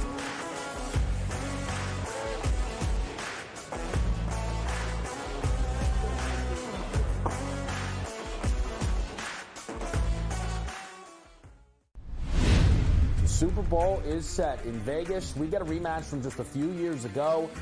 The only consistency in the playoffs has been Travis Kelce. Brock Purdy, back-to-back weeks point one touchdown pass, right? You can't win MVP with one touchdown pass. I hate the Chiefs, but I bet on them. This is going to be a game that is played inside a field goal now from a spread perspective. All that matters is there's one game left, the big game. It's smarter to be on SportsGrid. He doesn't run well. The Chiefs are really in trouble. If McCaffrey doesn't run well, there's a lot more options that you can actually use at that point. And that's how I'm trying to approach it and effectively. But also, Pacheco anytime touchdown. If they're going to score a touchdown, probably going to be him. That's a good look. Attempts for Pacheco if you believe Kansas City's going to play their style. If you don't, then maybe you go under that total in regards to that. Pro Football Today. Only on SportsGrid. Your gut says Miami is going to win, and you should take the over. Your gut also said your NFT selfies would only go up in value. They didn't. But your head is on SportsGrid and knows the QB is in concussion protocol. The backup has a 45 QBR against the zone coverage. The New York D has the most sacks in the league. So yeah, trust your head. It's smarter to be on SportsGrid. 8 minutes to go in the fourth quarter. They reel off the Chiefs, though. 21 straight points. They win the game 31-20. I've been selling this, because of the 23 billion is going to be bet on this game in the States this Sunday. That's insane. And this place, Vegas, they're going to make billions of dollars if the Chiefs don't win. Pharrell Coast to Coast. Only on SportsGrid. That's been to a sporting event. The atmosphere before a game, I think Game Time Decisions has that same exact atmosphere. This is our arena. This is what we do. There is going to be an energy to Game Time Decisions that you will feel night in and night out. The excitement you get when you lock your bets in, when you're figuring out what you want to do, we can zone in on the biggest games each night. I want this to be the place that people come to before the game starts so they feel as ready as possible to lock in their cards. We are going to hit every single one of those markets that you need to know about. We're going to go through every single thing, and I've got a great team behind me that's going to help me get the job done. There is not going to be a better place, I promise you, than Game Time Decisions to get that new information, react to it, and be able to then bet accordingly. We will have everything at our disposal, and we will use that to our advantage. I'm Kevin Walsh. Tune into Game Time Decisions from 6 to 8 p.m. Eastern on SportsGrid.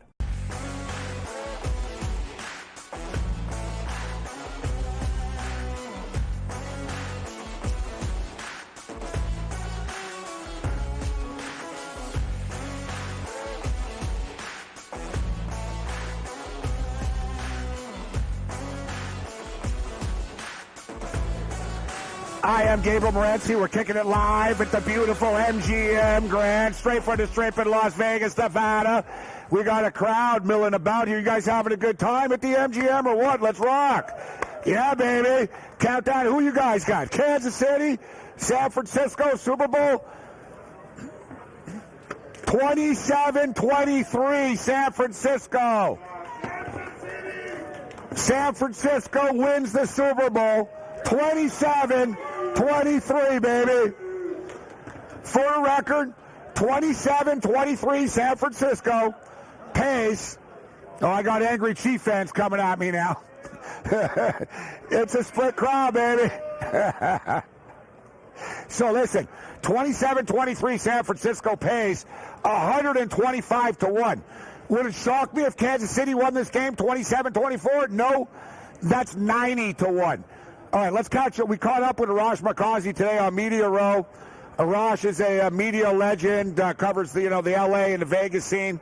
A lot of stuff to break down with him, including the potential baseball move here. Kobe Bryant's statue is unveiled tomorrow. Let's bring in Arash Markazi.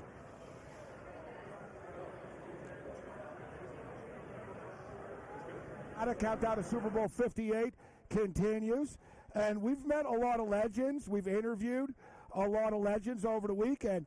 Here's another legend who's making a name for himself right now with the Sporting Tribune, taking over Las Vegas, California, the islands, Hawaii, the one and only Arash Markazi.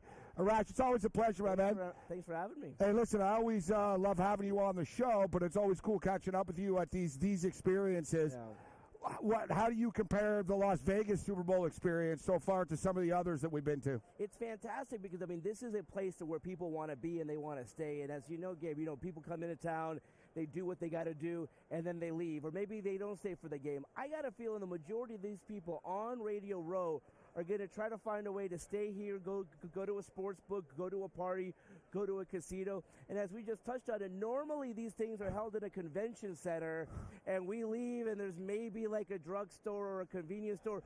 We're walking into a casino, Gabe. We are in the heart of Las Vegas. Temptation is strong, Arash, all right? Discipline. Discipline right. On and off the field. That's right. And it's exactly right, because once you're in these convention centers, you kind of forget where you are. Yeah. You get dialed in, you're doing your thing. Yeah. And it's like, okay, LA, Phoenix, whatever convention center you're in. But these other convention centers, when you leave, you're leaving into a parking lot. Here, when you leave, you're on the floor of Mandalay Bay, which is a great establishment. Amazing. And I'm seeing people like partying it up, Chief fans and Niner fans at 10 in the morning. I'm thinking, man, I'm envious of you guys. They're looking, like you said, too. The people there's so many things to do. Yeah. You've got boxing matches, UFC, Power Slap, U2 at the Sphere. Oh, yeah. All these fans are just soaking everything up Super Bowl weekend. I know that Commissioner Goodell is very pleased with the way things have going so far. One good thing, too, last about this is The weather has sucked, right? Yes. But if there's one city that it doesn't matter, everybody's inside anyways. Inside. You know, and that's the reason that the league loves Vegas so much, and they've said, and I've talked to multiple people, this is now part of that rotation. We've seen enough where it's Miami, it's Los Angeles, it's New Orleans, Tampa. Vegas is now part of that. We don't know when it's going to come back, Gabe, but I'd be shocked if we go 5-6 years and it's not back here. They like the footprint of basically Convention Center at Mandalay Bay, connected to Luxor, connected by the bridge to Allegiant Stadium. The Strip's connected. And this is such a big operation now, not just the teams. Yeah. Not a lot of cities have the infrastructure and all the hotel rooms anymore. Exactly. I mean, the number of hotel rooms, and again, it's all turnkey. When you come here, all the clubs and all the parties and all the events, it's not like you have to build a tent. You know, some of these cities you go to, they kind of have to build where they're going to have the party. All the nightclubs, all the restaurants, so it's fantastic. So let me ask you about the Oakland Athletics situation, potentially coming to Las Vegas. I don't think just because of the mayor's comments the other day that the deal is done. No. And she backtracked a little bit and said, hopefully we can work things out.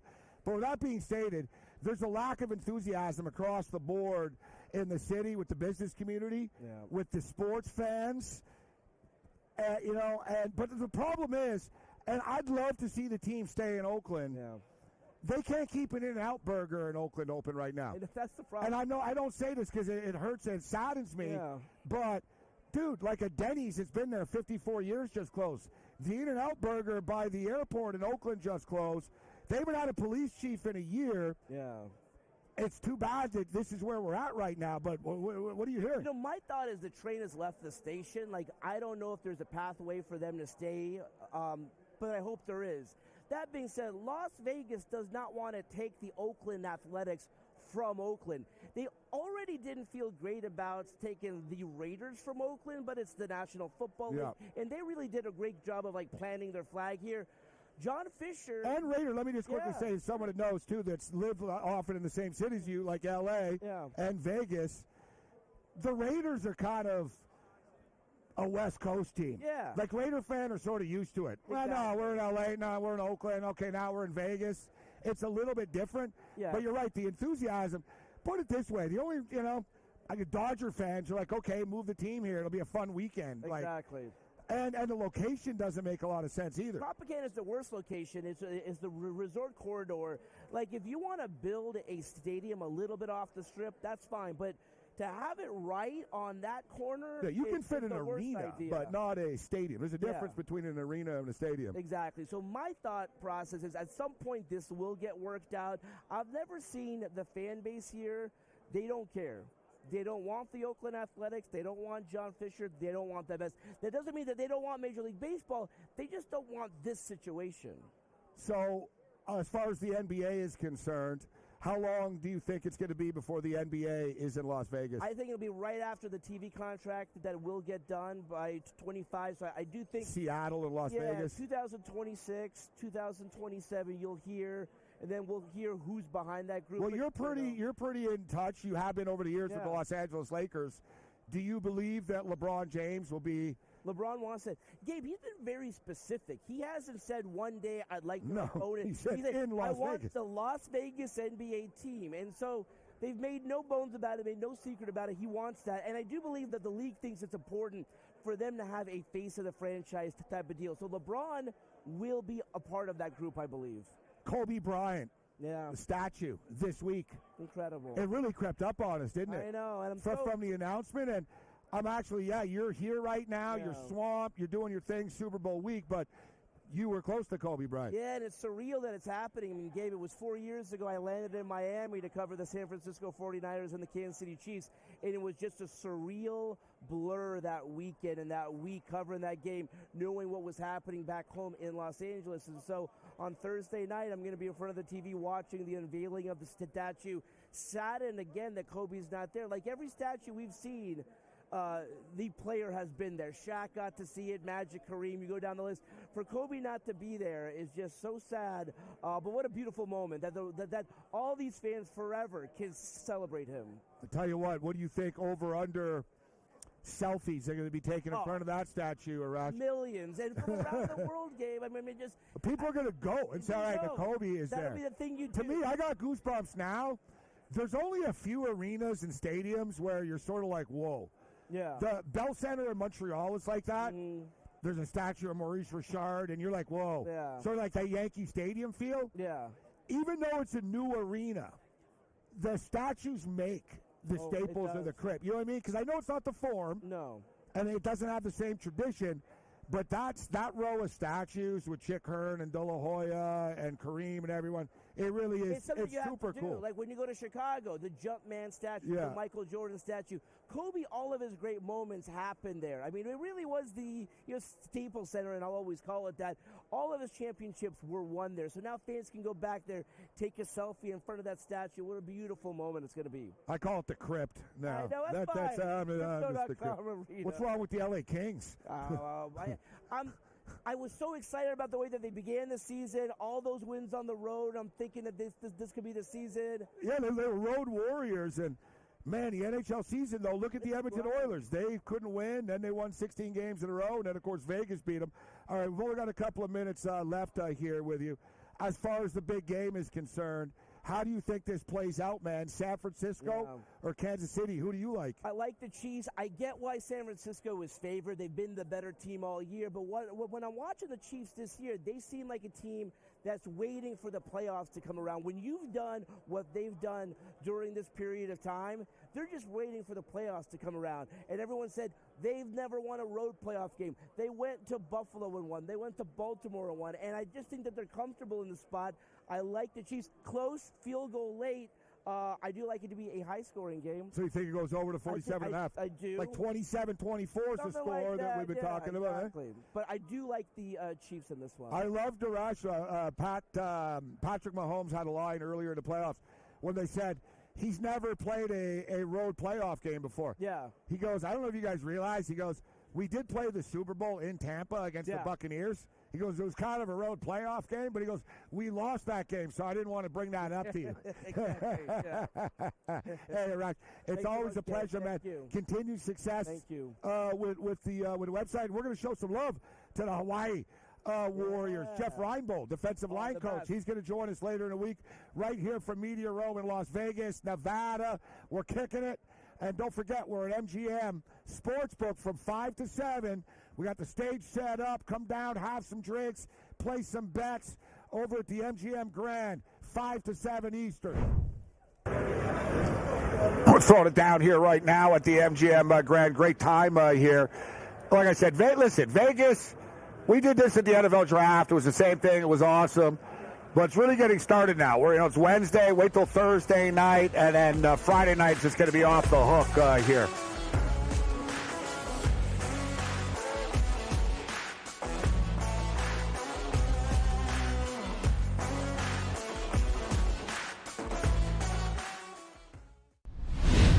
The Super Bowl is set in Vegas. We got a rematch from just a few years ago.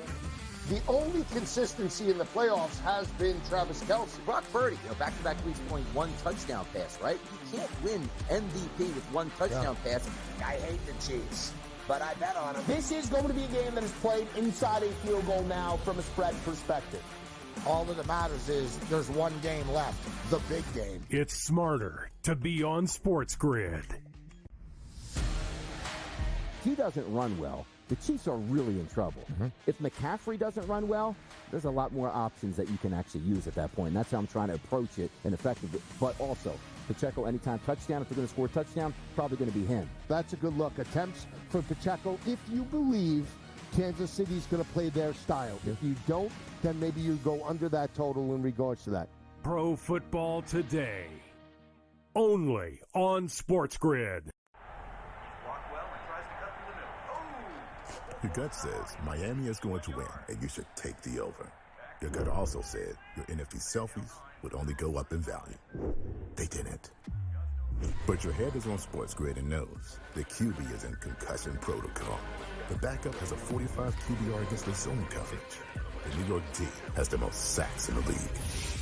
So yeah, trust your head. It's smarter to be on SportsGrid. 8 minutes to go in the fourth quarter. They reel off the Chiefs, though. 21 straight points. They win the game 31-20. I've been selling this. Like, because of the 23 billion is going to be bet on this game in the States this Sunday. That's insane. And this place, Vegas, they're going to make billions of dollars if the Chiefs don't win. Pharrell Coast to Coast. Only on SportsGrid. That's been to a sporting event. The atmosphere before a game, I think Game Time Decisions has that same exact atmosphere. This is our arena. This is what we do. There is going to be an energy to Game Time Decisions that you will feel night in and night out. The excitement you get when you lock your bets in, when you're figuring out what you want to do, we can zone in on the biggest games each night. I want this to be the place that people come to before the game starts so they feel as ready as possible to lock in their cards. We are going to hit every single one of those markets that you need to know about. We're going to go through every single thing, and I've got a great team behind me that's going to help me get the job done. There is not going to be a better place, I promise you, than Game Time Decisions to get that new information, react to it, and be able to then bet accordingly. We will have everything at our disposal, and we will use that to our advantage. I'm Kevin Walsh. Tune into Game Time Decisions from 6 to 8 p.m. Eastern on SportsGrid.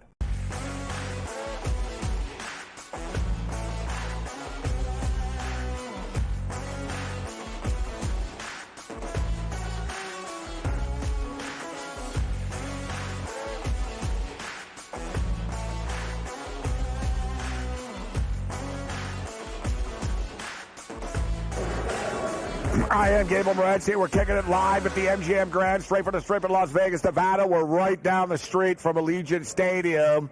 The Super Bowl preparations continue. It's going to be, it's sort of now.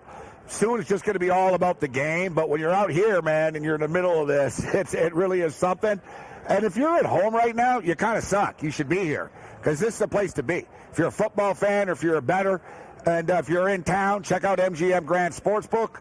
Check out the parties they have for the big game all weekend long. All right, we caught up with Bonnie Jill Laughlin earlier in the day on Media Row today. She's a longtime friend of the program. She's actually got a book out right now. This woman has done it all. She was the first female scout in the NBA. She was assistant general manager with the Lakers G League team. She was a former San Francisco 49er cheerleader. This girl has done it all, including Sports Rage. Let's roll. We are kicking it live here from Media Row, Las Vegas, Nevada. Countdown to kickoff continues. The San Francisco 49ers and the Kansas City Chiefs. We are now joined by a beautiful woman who was actually born in San Francisco. She was actually a former San Francisco 49er cheerleader, but she's done so much. And in fact, listen, we only have about 10, 11 minutes in this segment. I don't have enough time to tell you everything that this woman has done and accomplished.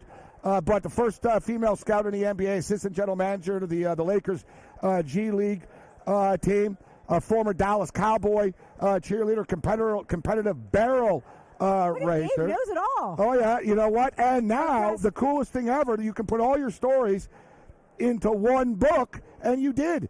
In a league of her own, celebrating female first in sports, Bonnie Jill Laughlin joins us. Bonnie, it's always a pleasure. Thanks so much, Gabe. I always love coming on your show. You're like the show that everyone's excited about because you get to have fun. I appreciate that. I always look forward to seeing you. It's our third year in a row. Like we did L.A. 2 years ago. We did. Phoenix, and now Las Vegas. What do you think of the Super Bowl in Las Vegas? I think it's great. I mean, it's Las Vegas. So it's a big stage. I think there's some things that they could work on because it's their very first one. Like, where's the waters? I would love a water right now. But, they've got garbage cans with no waters. Okay, but other than that, we got all the party scene. We're just getting going. It's Wednesday. So get back to me on Monday. I'll tell you you're right. Analysis. We're just sort of getting started. So I want to get into this book. But before we do, you were born in San Francisco. You were a former San Francisco 49er cheerleader, and I saw we had Robbie Gold on set. I love Robbie. And I saw right away. You guys were like, hey. So, you have a close relationship with the San Francisco 49ers, and in fact, the one and only Jerry Rice wrote a foreword in your book right here. How honored were you to have that as their book right here? Pick it up. When does it come out? Because it's not out yet. February 20th, but we're already #1 on new releases on Amazon. That's which is awesome. Super exciting. But, it's nice because I've got so many good friends. They're like, big brothers. And so when Jerry and Michael Irvin and Jeremy Renner and you name it, we're, offered to, write something, It really means a lot. And Bruce Bochy. And Boch, yeah, which means that, like, you're doing something right. Do you know what I mean? Because they can be friends and be like, yeah, I support this, but I'm not going to write about it. They're not just going to put their name, like, on it. Right. And so, they said that they really want to empower women. They love all the different chapters, and they wanted to make sure that they endorse it. And, they're fathers of daughters. So they were like, you know what, this is something that's so timely and needed. Now, listen, I'm always telling people my stories from over the years, and people always say, Morency, you need to write a book. And I've started, but it's not easy. Right? And it's like, oh, well, what do you do this? Do you do that? Yeah. You've accomplished so many things in your life, but you love challenges. How challenging was actually putting all your stories together? You have no idea. So first of all, I have 19 different ladies in this book. So the one chapter is about my journey, and then the rest are about Billie Jean King, Layla Ali, Danica Patrick, all the first. Different inspirations to you and different women that inspire you. Yeah. Mary Lou Retton, Menon Rayom. You know what I mean? So all the first. And it was really tough because I had to first book them, and everyone's schedule. Then I had to interview them and do a Zoom. Then I had to break that down and transcribe that. Then write the chapters, then do edits. It was, let's just say, when you're finally going to write a book, you'll see it's kind of it's a lot. How amazing was it to speak? And you've been around great people for years. Yeah. Right? Working with the Laker organization and, the San Francisco 49ers.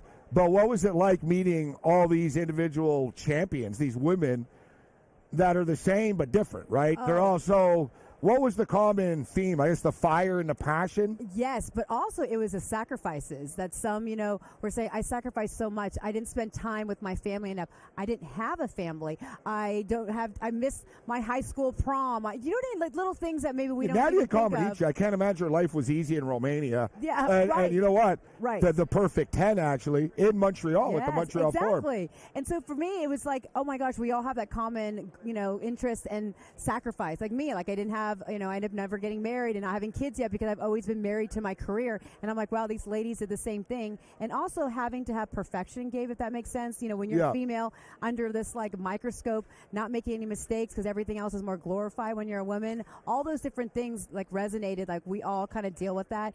And there was a lot of tears in some of these interviews. Like Danica Patrick started crying when she was talking about her father and like things that, Danica's pretty like stoic. You know, and she's crying. I was like, wow. And Layla Ali saying, hey, thank you so much for talking about my story, not that my dad was a legend. Do you know what I mean? So it was pretty neat to encompass all these ladies into one book. Some of them have their own books, but this was like one book that like young ladies can read about and say, oh, wow, there's a space for me in sports, whether it's, on the field, on the ice, in the front office, whatever it may be, there's a space for me. No, you've done a lot. You've accomplished a lot, but is this something that you're most proud of? Because I have to imagine it is. Yeah, it absolutely is. Just because it took a while. There was a lot of publishers that didn't want to buy into it. They're like, oh, that's great, but no, they wanted a little more train wrecky, something with a little more like a tell-all. Gossip they wanted to do yeah. a tell-all. They said, no, will you do a tell-all when you're with the Cowboys and the Niners and the Lakers? And I'm like, no, I would never do that. That's not what it's about. Yeah. Right. Yeah. And so it kind of took a while. And then finally, Roman and Littlefield were like, no, we love this. And it's been pretty awesome because right away I've been getting really good reception. Mothers, young women direct message me saying, oh my gosh, my daughter is so elated that now she knows I can read this and know that there's not just a dream, but they actually can make it. No, it really is awesome. And let me ask you, too, and I'm seriously proud of you. This is a great, great success and a great book and a great concept. And I've been talking about this for years, and I've always thought that women's sports were undercovered. Yeah. And also a market, sort of to take a joke from Seinfeld when they came up with the men's ear. Yeah. Right? And the bra salesman said, quite frankly, we've always been leaving 50% of the marketplace aside. Mm-hmm. But I've always thought, and you know this, you've been around, women have always liked sports. Women love the NFL. Like 50% of the fans of the NFL are women. Yeah. And know sports as well, but in sort of conjunction with this, women's sports have never been as booming. Look at college basketball. Right. Right now. The WNBA is getting a lot of play. WNBA, college Aces basketball, the Aces, women's hockey. There's a professional women's hockey league right now. I'm so excited about that. Seeing them at the All-Star game. And, I mean, it's finally evolving. It's getting bigger, but it's still taking a while. It's like kind of like baby steps, for people to still say, hey, I'm all on board. And I get a lot of people go, oh, I love this, but then they don't want to do anything, if that makes any sense. Or don't you notice, though, and you've been around these events for a long time, 20 years ago, the Super Bowl was really just all dudes. all just Literally, sort I of was talking fat with my white friend dudes. BL, and we said Now, if you look, it was- it's diverse. It was not any women hardly. Yeah. And now there's so many more women, and a lot, not just like as hosts and reporters, but as publicists, as the handlers, as agents. You're seeing a lot And the more business female. I'm in, actually, as well, where they face challenges, too. Listen, anyone that gives picks in this new handicapping, Yeah, you the suck betting, and your picks yeah. suck. But women get it worse. Yeah. Right? Oh, I Because know. everybody either wants to sleep with them if they're cute, and, they get the DMs. Oh, you can't be attractive and Yeah. know sports. That's not a thing, Gabe. You know that. No, right? well, right? And or you don't know anything, right? And they still have to deal with this, which is I still deal with it, and I've been in stupidity. sports for like 3 decades now, and I feel And like you've I'm worked for the constantly- Lakers. Yeah, and I still like, she dresses cute, she's got big hair, this and that, so she must not know sports. It's like, no, you can be attractive, own it, be comfortable in your own skin, and still rock it. So let me ask you know? quickly about something about sports. What do you think of the NBA and everybody dropping 70 every night? Like Well, it's like a there's- video game. there's Nobody no plays defense, so it doesn't mean Yeah, anything, come on, right? we've known this. If you Yeah. really are an NBA fan, you kind of know, all right, towards the end of the season, playoffs, then they play defense. Because they don't, everyone's just going up for their records and stats, and it's bad, though. It's not good for the game. You know what? It's, people like to bet on it, and they bet on the overs. But And they say about 3. They're like, oh, it's because of 3. The yeah, 3, but you it's know. not the same as like even when Kobe put up the 81. Oh, when Cole put it, that was a whole different ball. Yeah, and people say, they look at a modern. Against the Raptors. Yeah, it was. Yeah, thank you. Thank you very much. And I like the purple. I will pretend it's the Raptors, although the Raptors aren't doing great. Raptors aren't doing great this year. But let me ask you, actually, because we've only got a couple of minutes left. Great stuff with Body Jill, as always. But as far as the San Francisco 49ers are concerned, you were a cheerleader. You're close to people in the organization. As we stated, Jerry Rice wrote the forward of her book here, one of the forwards, Bruce Bochy as well. What 49er story can you share with us in the past that you remember the most? From such a championship organization, it's hard to believe. Sort of a lot like the Montreal Canadiens. Yeah. The Canadians haven't won since 1993. I know. I was reading The that. Niners haven't won Crazy. since 94. Yeah. The It's 94 kind of crazy season. to imagine this. Yeah. So when I've you got were my Super Bowl ring when I was on the Gold Rush, and the story I was going to say is Eddie DeBartolo. So Eddie DeBartolo, he was the best owner in sports. He was the first owner to give cheerleaders rings, and he said because you guys are just as important. So as everybody everyone, was part of the the team, janitor right? Got Yeah, a yeah, ring. yeah. Everyone. He's like, it goes from the bottom up. He goes, I'm the owner. He goes, I've got the easy job. Everyone else below me is the one who's actually helping. And it was pretty phenomenal to see how much he believed in us. And even I almost missed the plane. We were partying in Miami during Super Bowl. I'm 18 years old, Gabe. And all of a sudden I go, oh my gosh, I forgot our plane's leaving. So we had to take a cab. I left some of my clothes in the hotel, rushing over with another cheerleader. They held the plane. Jerry Rice, Steve Young. were all like- They waited for the. And Eddie said, we don't leave anyone behind, no man behind. And we're like 2 cheerleaders with big hair walking onto the plane. Sorry, y'all. And to this day, the guys go, we loved you. It was hilarious, but we were like, what is she doing? We'll have to go to San Francisco and get on cable cars for a championship parade. They're And waiting. and she's still in her Miami nightlife outfit. That's awesome. I was 18, though. So I get a pass, right? That's awesome. I can just picture you rolling up on the plane. So, are you pulling for the San Francisco 49ers? Absolutely. You know, it's going to be tough to beat Mahomes. I mean, Do you think they will? What's your prediction? I'm hoping. I don't want to be the Buffalo Bills. I mean, we know we have 5, but I don't want to be the team that goes to Super Bowl and doesn't win it. You know what I mean? But Mahomes will beat you with his arm, with his legs.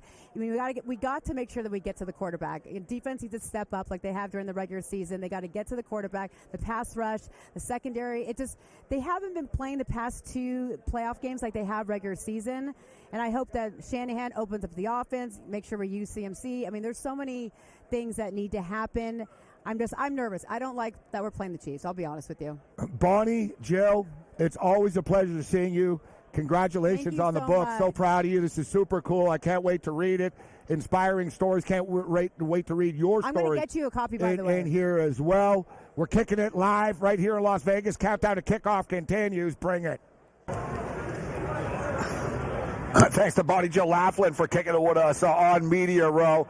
Tomorrow night, we're going to be back right here at MGM at 5 o'clock Pacific, 8 o'clock local time. But for you UFC fans, Ilya Topuria joins us tomorrow. I'm fired up about that. He's taking on Volkanovski. This is going to be an awesome fight. So I'm looking forward to catching up with him and Dhani Jones and others. But Dhani Jones, I'm fired up. Listen, Dhani Jones, a friend of the program. Dhani was on last year I think he's been on the last 2 media rows, actually. But he's on with us again tomorrow. And one thing I love about Dhani Jones, Michigan Wolverines, national champion, 1997. I can't wait to get his take on the fact that there's a new national champion in town. Get his thoughts on Harbaugh leaving Ann Arbor and more. We'll wrap up on the other side. We'll see if there's anything we like on the board. He went 2-1 in the NHL tonight. Let's roll.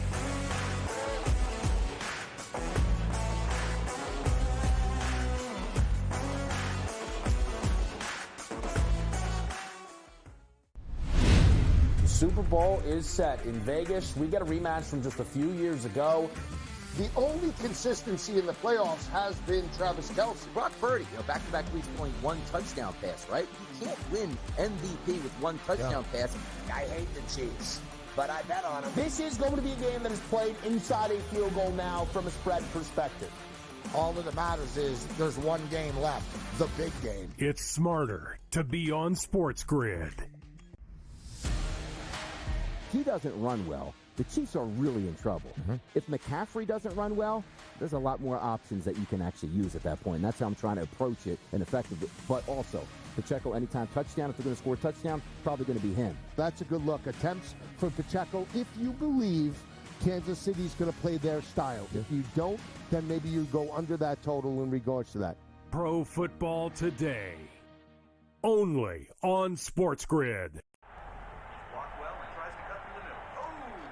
Your gut says Miami is going to win, and you should take the over.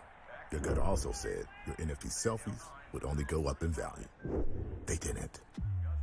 But your head is on SportsGrid and knows the QB is in concussion protocol. The backup has a 45 QBR against the zone coverage. The New York D has the most sacks in the league. So yeah, trust your head. It's smarter to be on SportsGrid. 8 minutes to go in the fourth quarter. They reel off the Chiefs, though. 21 straight points. They win the game 31-20. I've been selling this, because of the 23 billion is going to be bet on this game in the States this Sunday. That's insane. And this place, Vegas, they're going to make billions of dollars if the Chiefs don't win. Pharrell Coast to Coast. Only on SportsGrid. That's been to a sporting event. The atmosphere before a game, I think Game Time Decisions has that same exact atmosphere. This is our arena. This is what we do. There is going to be an energy to Game Time Decisions that you will feel night in and night out. The excitement you get when you lock your bets in, when you're figuring out what you want to do, we can zone in on the biggest games each night. I want this to be the place that people come to before the game starts so they feel as ready as possible to lock in their cards. We are going to hit every single one of those markets that you need to know about. We're going to go through every single thing, and I've got a great team behind me that's going to help me get the job done. There is not going to be a better place, I promise you, than Game Time Decisions to get that new information, react to it, and be able to then bet accordingly. We will have everything at our disposal, and we will use that to our advantage. I'm Kevin Walsh. Tune into Game Time Decisions from 6 to 8 p.m. Eastern on SportsGrid.